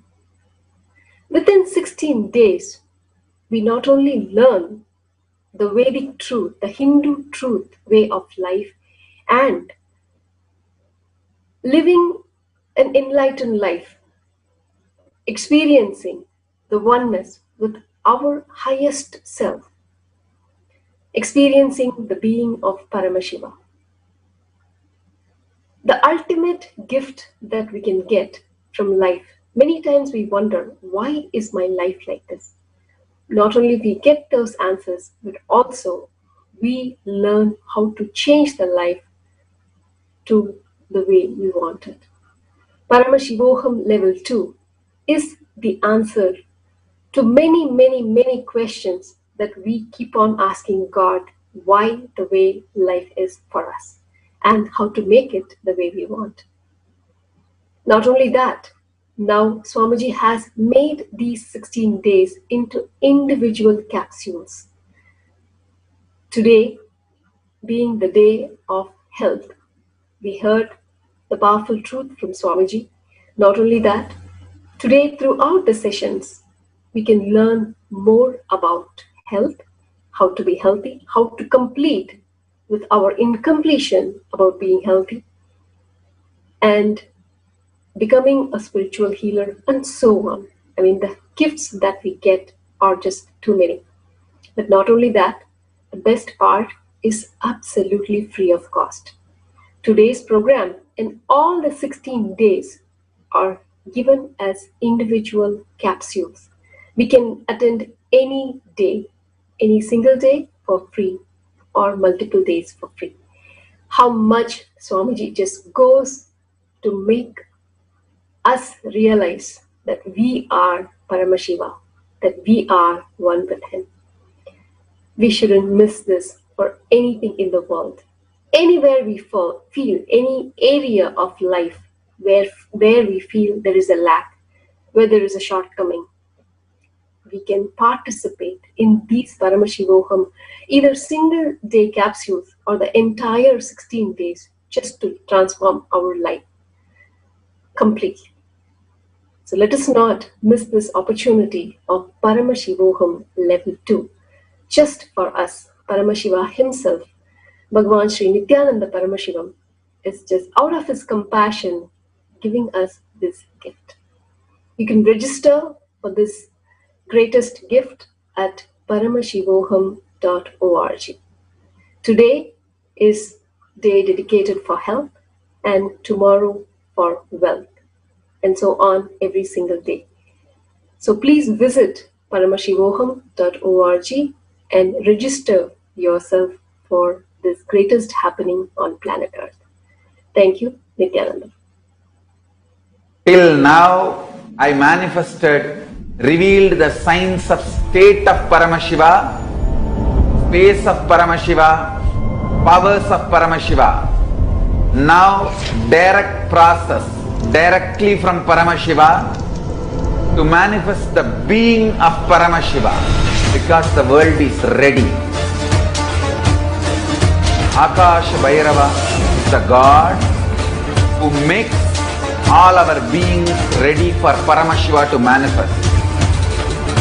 It will be centered on Akash Bhairava and making Paramashiva manifest in all of us. The program will be Guru Dakshina based. It will be dependent on you. You can't put any monetary value for it. If 10,000 of us can sit together and manifest the being of Paramashiva, not only we will heal the coronavirus in the whole world, we will give a super conscious breakthrough to the world. Whatever I was talking after the great fast, I am going to make that all into reality. This will be the most life positive happening on planet Earth. All of you, make the decision to attend Paramashivoham from simple integrity. My purpose is to make you attend sincerely, that's all.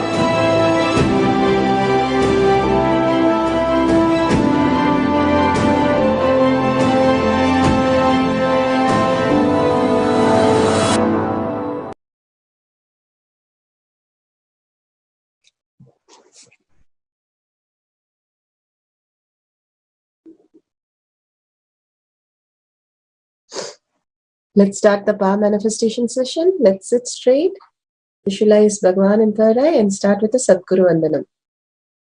Nithyanandam Paramasukadam Kevalam Jnanamurtim Dvandvatitam Gaganasadasham Tattvamasyaadilaksham Ekam Nityam Vimalamachalam Sarvadi Sakshibhutam Bhavatītam Trigunarahitam Sadgurum Tam Namami. Nithyanandam, let's go through the security and start the power manifestation session.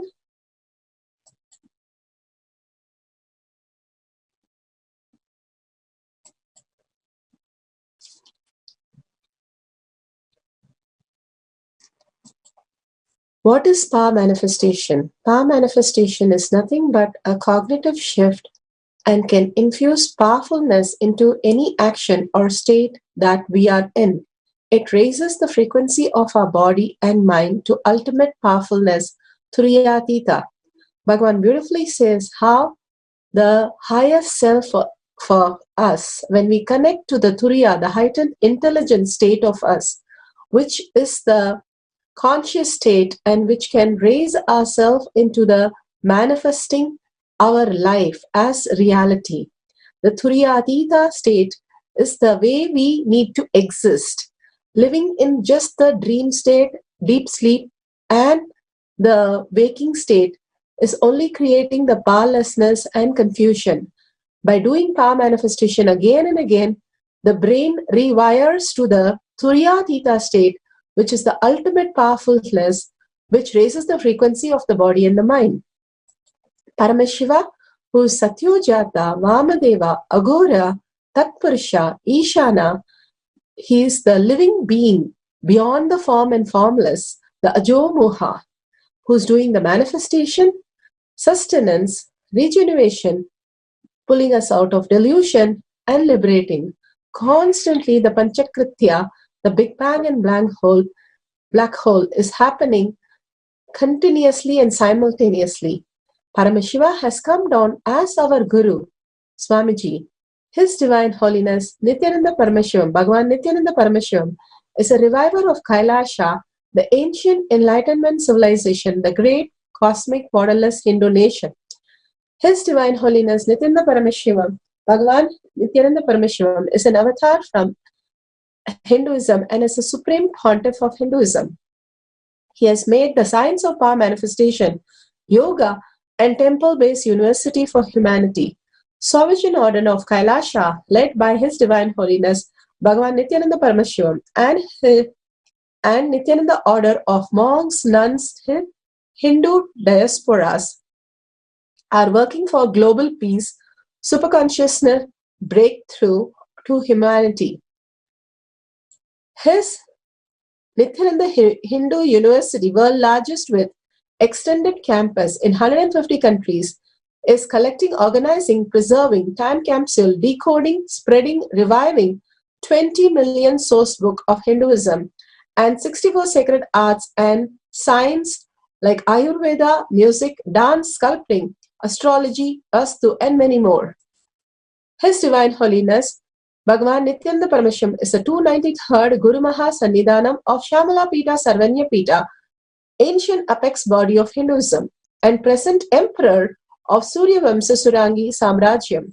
His Divine Holiness Bhagavan Nithyananda Paramashivam has survived the worst prosecution of multiple assassination attempts on person and character by anti-Hindu element. Bhagavan has come down and to revive the Hindu culture and give the science of power manifestation, which is authentic, time-tested, scientific, and foolproof.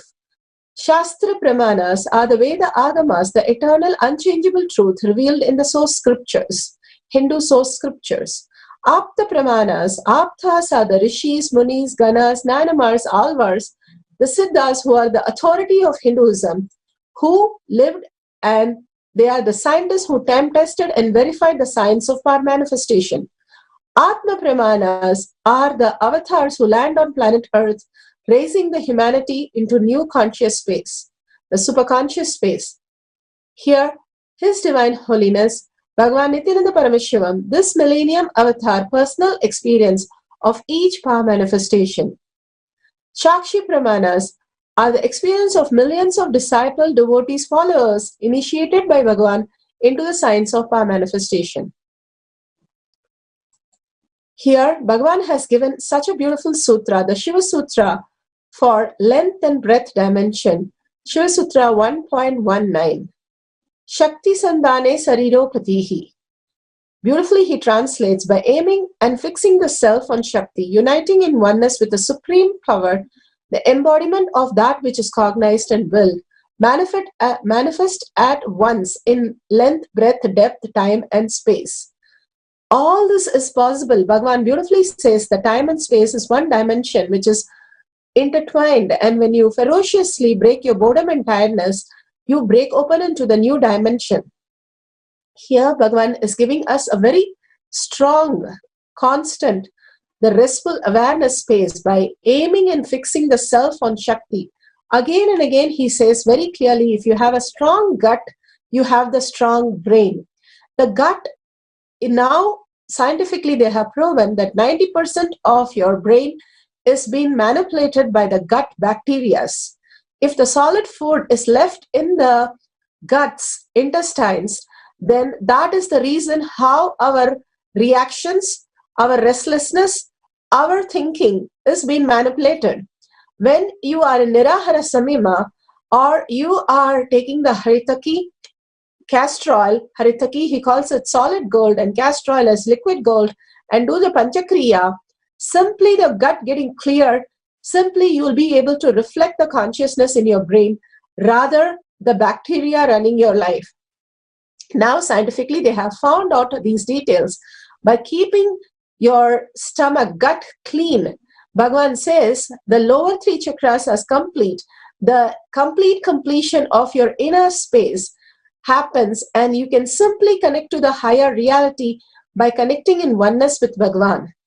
So beautifully he says how we can experience the higher reality when we start living the space of puja. How he says puja is the higher reality of ourselves, where we connect to the higher beings, where we start appreciating and start imbibing the higher dimensions of us. We fall in love with that, the maximum. How Bhagavan is in so much love when he does puja, literally all the deities come alive and literally they speak to him, they start living with him. Same way we can connect to the Acha Avatara, and the higher possibility of us will be in such a oneness space. We will not fall into the depression, in confusions, which are created by the fantasies of the medias.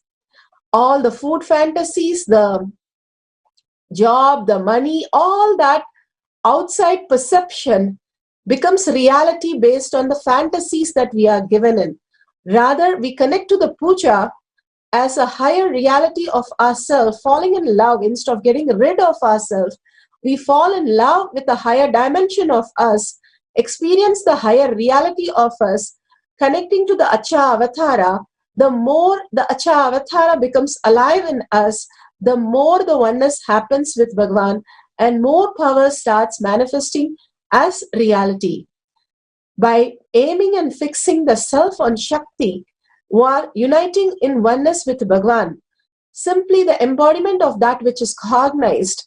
Once we are cognized and willed, that's, he so beautifully said how Janaka raised Sita, because Janaka is an enlightened being, enlightened king. He raised her only in the space of the higher reality of consciousness, while Drona raised Arjuna into confusion and chaos by giving him the fantasies.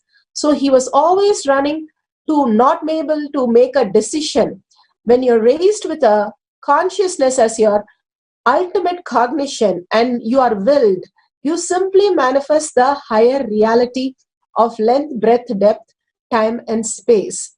So beautifully here he gives the Apta Pramana of Srinivasa Ramanujam, where he says his Ishta Devata was the Namagiri Devi, and who guided him and showed him all that he had to learn of mathematics. Even in outer world, they have proved he's the 100% mathematics, that he has completely got every formula, everything perfect. Srinivasa Ramanujam openly stated that he received the mathematical inspiration and sometimes whole formulas through contacting the Hindu goddess Namagiri, his Ishta Devata. He often understood mathematics and spirituality as one. He felt that zero represents absolute reality, which is infinity, represented the many manifestation of that reality. An equation for me has no meaning unless it expresses as thought of God.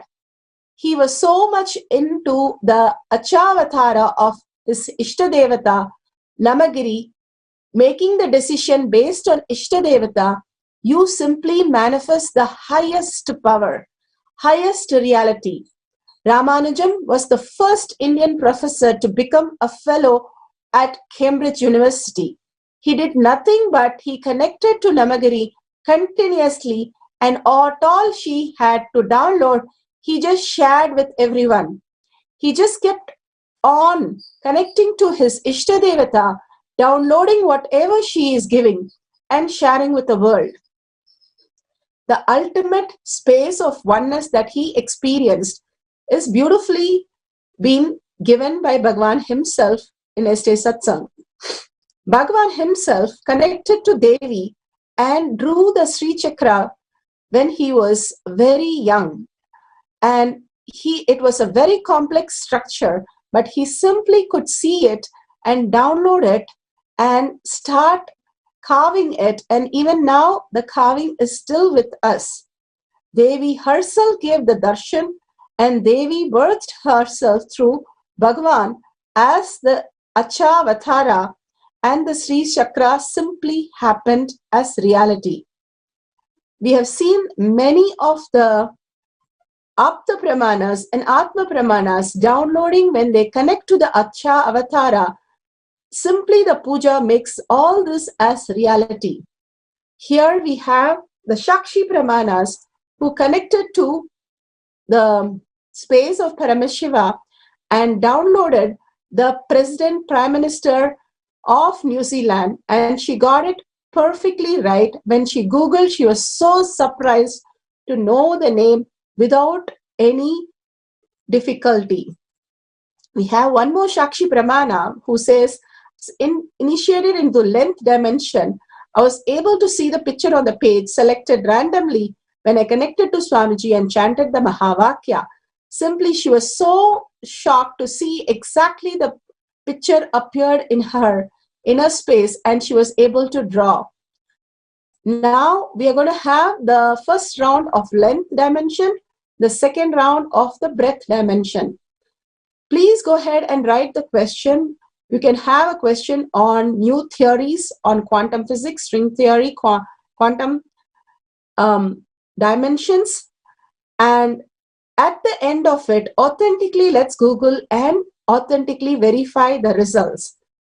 So let's take a pen and paper, write the question, sit straight with head, neck and spine in a straight line, remembering Bhagavan again and again in the third eye. Remembrance is liberation. Bhagavan beautifully says, whenever you remember me, it's liberating you. So beautiful, absolute unclutching from the outer world, that anything from outer world is going to help us. It's only absolutely the perception. Unclutching from the perception of outer world is the state of Paramashiva. Complete completion with the inner space. The more the gut is clear, the more the completion happens, the more brain can reflect the consciousness and manifest as reality. The complete oneness with Paramashiva, the Achavatara, connecting to your Ishtadevata as Bhagavan himself as your Achavatara, Nijavatara, was come down in the human form is Nijavatara. In the deity is Achavatara. Connecting in deeply in oneness with Achavatara or Nijavatara is the power of Paramashiva. And finally, doing the Tyaga, Paramashiva is your only strength. Your inner, who you are. You are the Paramashiva space. You came here to reflect Paramashiva and celebrate Paramashiva as your ultimate reality, remembering your higher purpose and again being integrated with that higher purpose, declaring the space of Paramashiva as your higher reality. That's your only strength, is the being of Paramashiva. You become the being of Paramashiva. Constantly chanting the Mahavakya, Om Nithyananda Paramashivoham, again and again raises your frequency to Bhagavan's frequency. Again and again contemplate on the great truth that Bhagavan said. How many gurus have put in how many concepts to raise Bhagavan? Same way Bhagavan is giving us all these step-by-step process for us to understand the science of power manifestation. Remember Bhagavan again and again, unclutch, complete completion, oneness with Bhagavan. Remember all the darshans that Bhagavan has given and assert yourself into Bhagavan is your only strength, becoming the being of Paramashiva.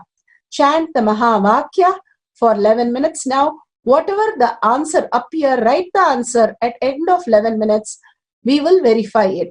So we'll have the oneness capsule for 11 minutes. Let's start chanting. Om Nithyananda Paramashivoham.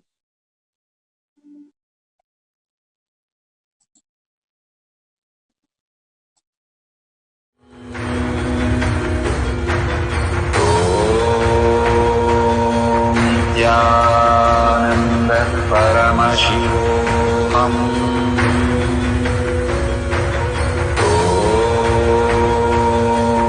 Nithyananda Paramashivoham.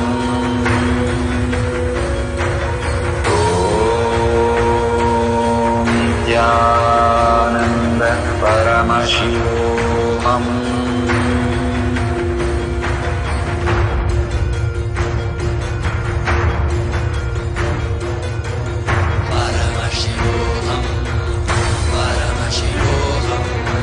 Let Paramashiva's third eye manifest in all our third eyes. Let the Amrita pour, let the Vanni open up, manifest in all of us.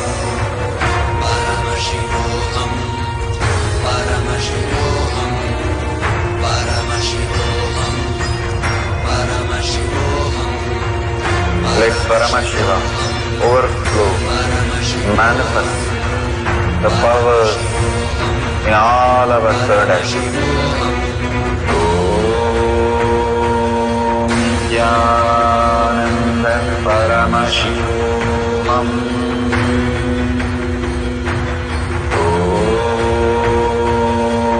Nithyananda Paramashivoham.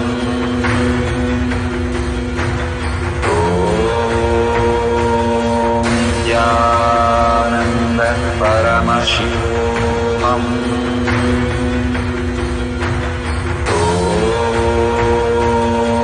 Nithyananda Paramashivoham. Om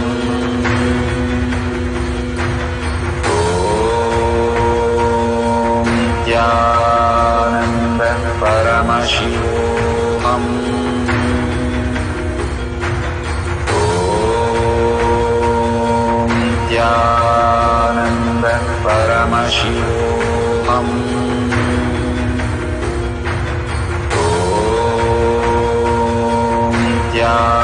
Nithyananda Paramashivoham. Om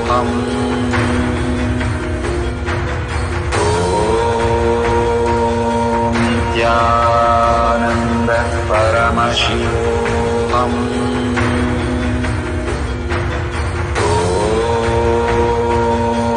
Nithyananda Paramashivoham. Om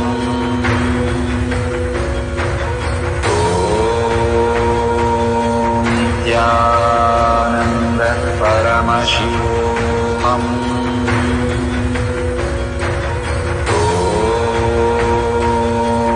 Nithyananda Paramashivoham.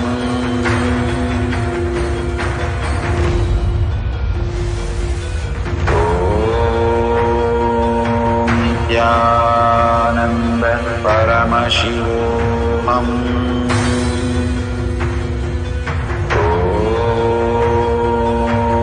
Nithyananda Paramashivoham. Om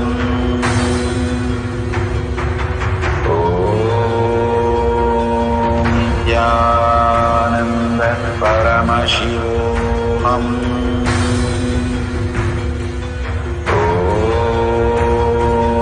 Nithyananda Paramashivoham.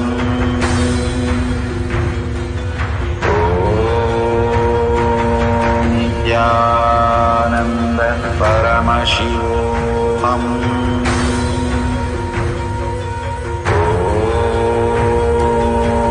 Nithyananda Paramashivoham. Om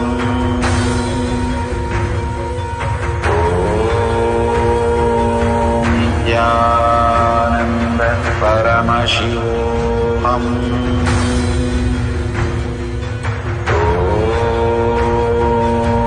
Nithyananda Paramashivoham. Om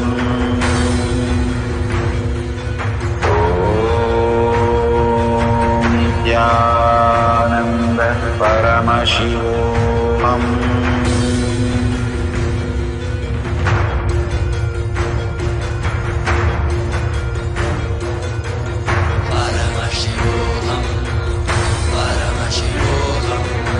Let Paramashiva's third eye manifest in all our third eyes.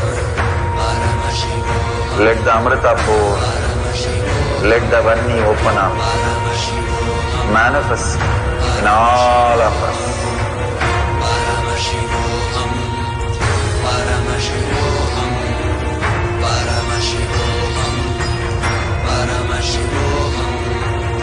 Let Paramashiva overflow, manifest the powers in all our third eyes. Om Nithyananda Paramashivoham. Om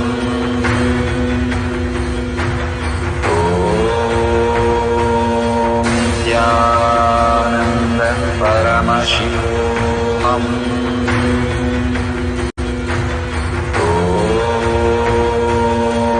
Nithyananda Paramashivoham.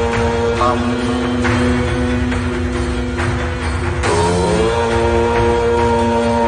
Nithyananda Paramashivoham. Om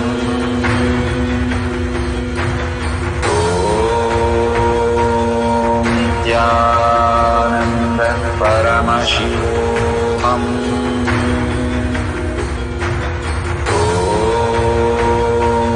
Om Nithyananda Paramashivoham. Om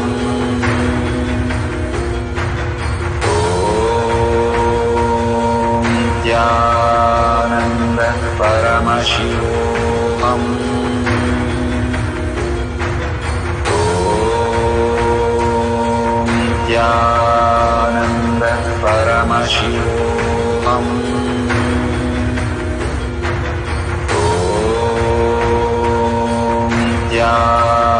Nithyananda Paramashivoham. Om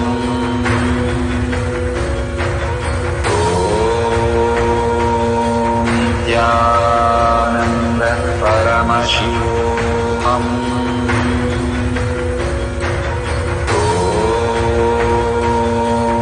Nithyananda Paramashivoham.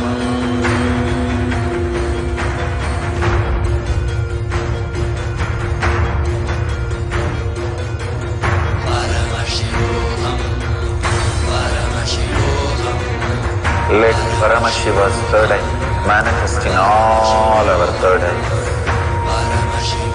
Let the Amrita pour, let the Varni open up, manifest in all of us.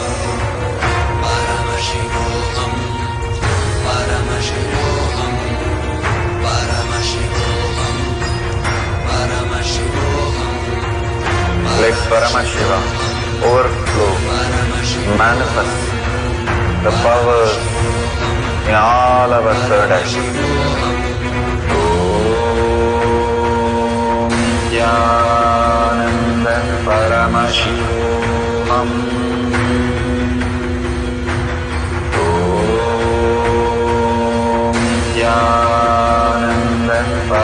Paramashivoham. Om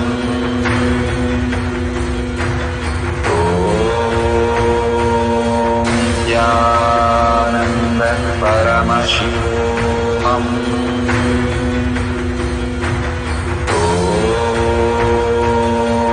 Nithyananda Paramashivoham. Om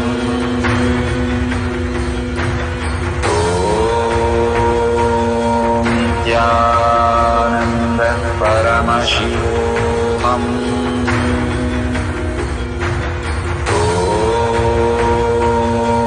Nithyananda Paramashivoham. Om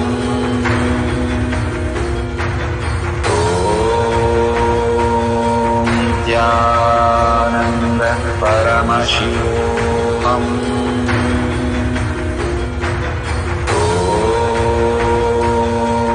Nithyananda Paramashivoham. Om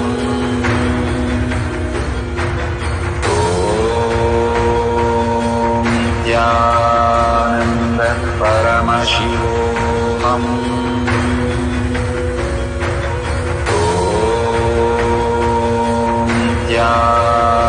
Nithyananda Paramashivoham. Om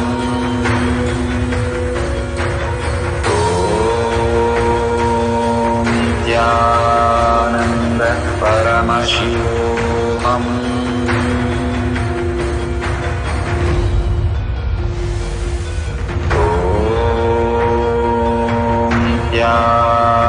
Nithyananda Paramashivoham. Om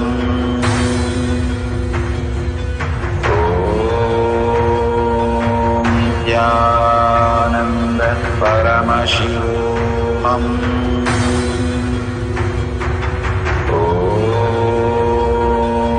Nithyananda Paramashivoham. Om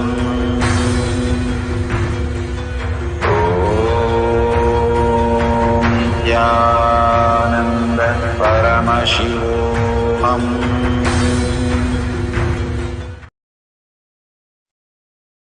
Nithyanandam, we're going to be verifying what the answer that was revealed by Bhagavan.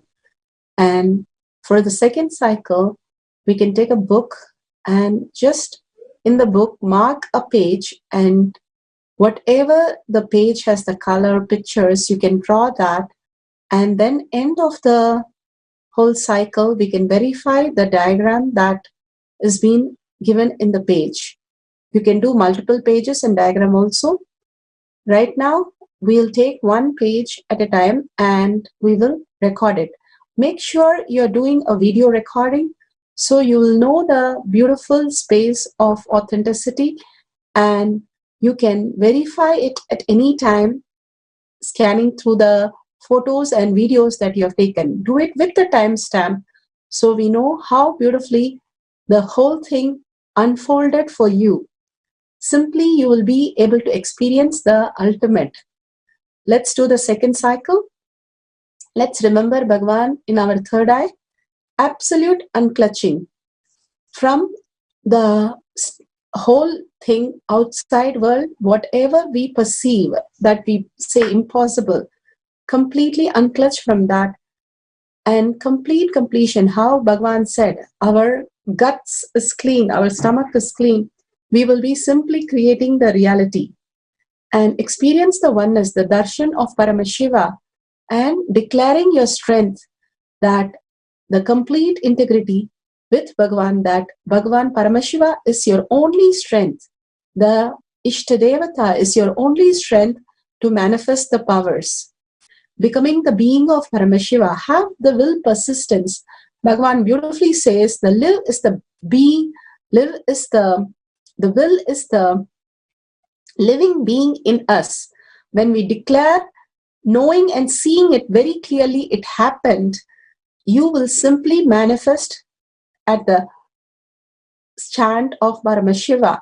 If you are chanting Paramashiva Mahavakya again and again, raising the frequency, have a clear will that you are manifesting this power, and complete integrity with Bhagavan, that Paramashiva is your only strength, you will simply see it manifest as your reality. Let's start the second cycle for 10 minutes. Let's sit straight, remember Bhagwan, unclutch and start chanting the Mahavakya till your whole being vibrates with it. Om Nithyananda Paramashivoham. Nithyananda Paramashivoham.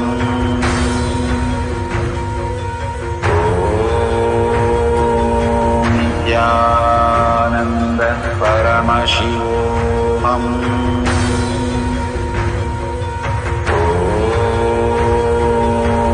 Nithyananda Paramashivoham.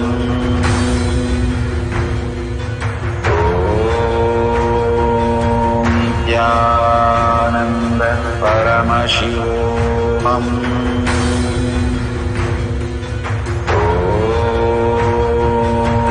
Nithyananda Paramashivoham.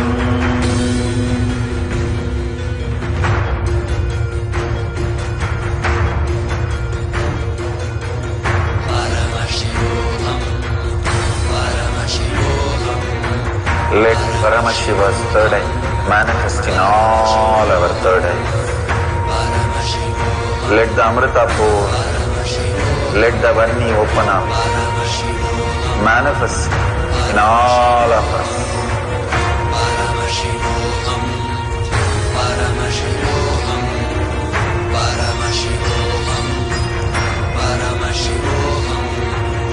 Let Paramashiva overflow, manifest the powers in all our third eyes. Om Nithyananda Paramashivoham. Om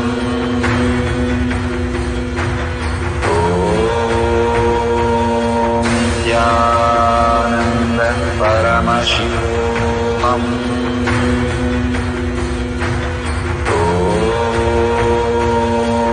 Nithyananda Paramashivoham. Om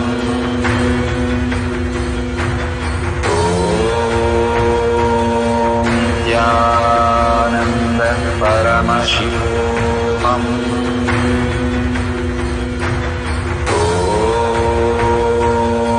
Nithyananda Paramashivoham.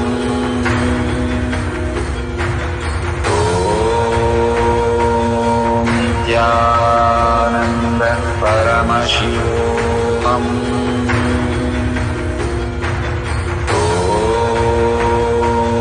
Nithyananda Paramashivoham. Om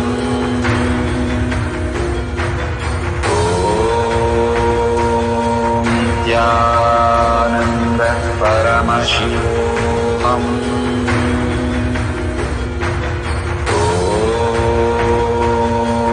Nithyananda Paramashivoham. Om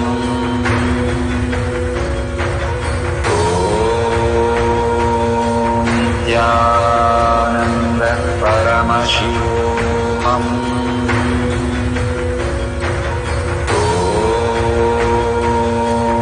Nithyananda Paramashivoham.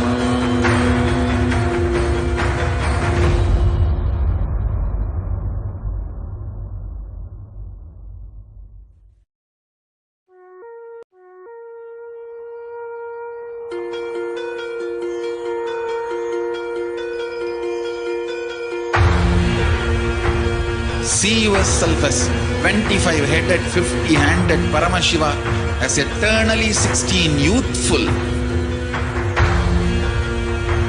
Commit with Paramashiva. Only He exists. Anything else is delusion. Now, sit straight. We'll enter into the process. Om Nithyananda Paramashivoham.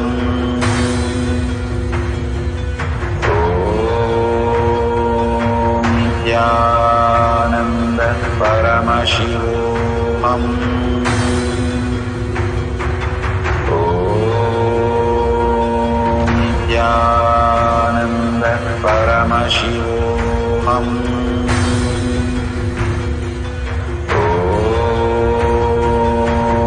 Nithyananda Paramashivoham. Om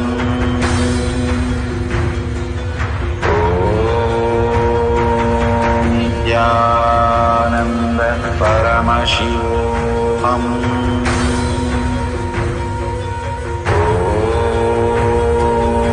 Nithyananda Paramashivoham.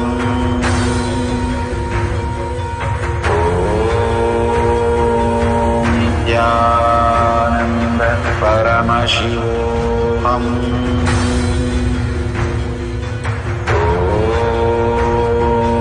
Nithyananda Paramashivoham. Om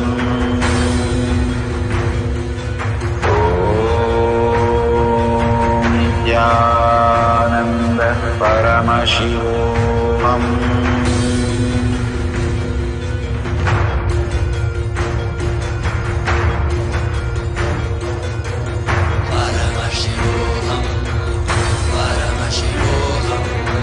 Let Paramashiva's third eye manifest in all our third eyes. Let the Amrita pour, let the Varni open up, manifest in all of us.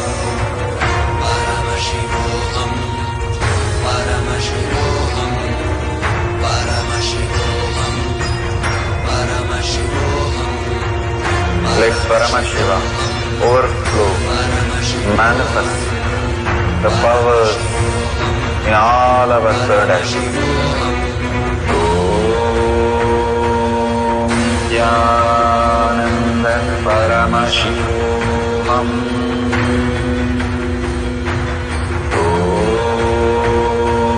Nithyananda Paramashivoham.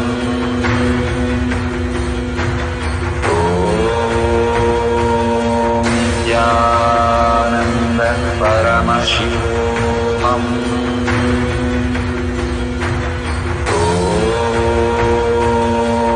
Nithyananda Paramashivoham. Om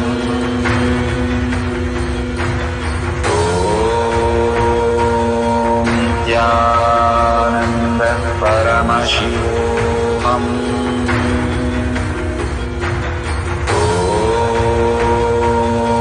Nithyananda Paramashivoham. Om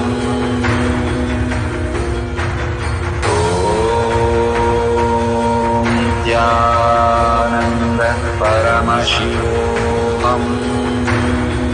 Om Nithyananda Paramashivoham.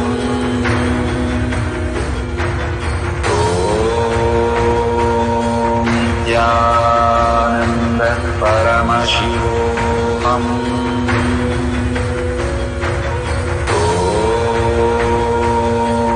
Nithyananda Paramashivoham. Om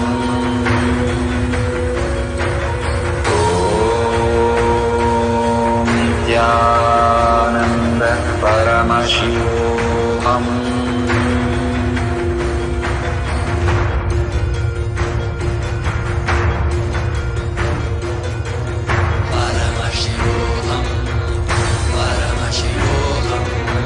Let Paramashiva's third eye manifest in all our third eyes. Let the Amrita pour, let the Varni open up, manifest in all of us.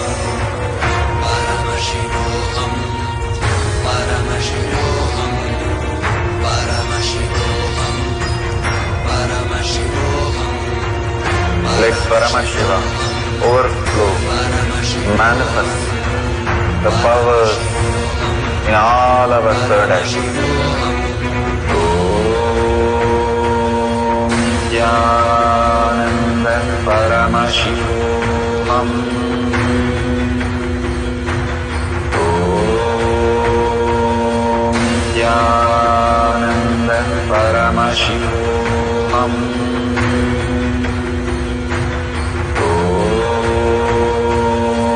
Nithyananda Paramashivoham. Om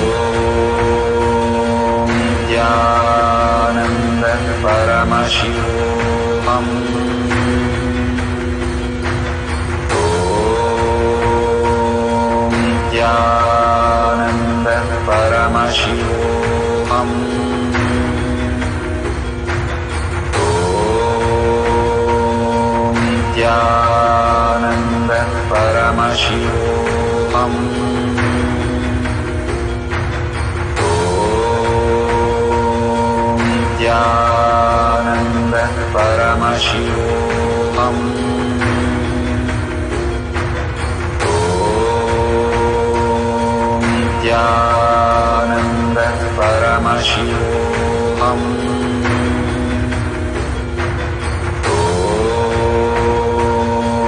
Nithyananda Paramashivoham. Om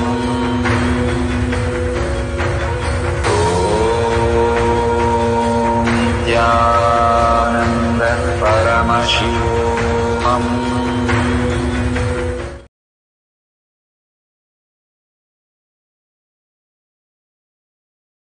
Nithyananda, if you're part of the social media, please go ahead and update in tinyurl/power manifestation.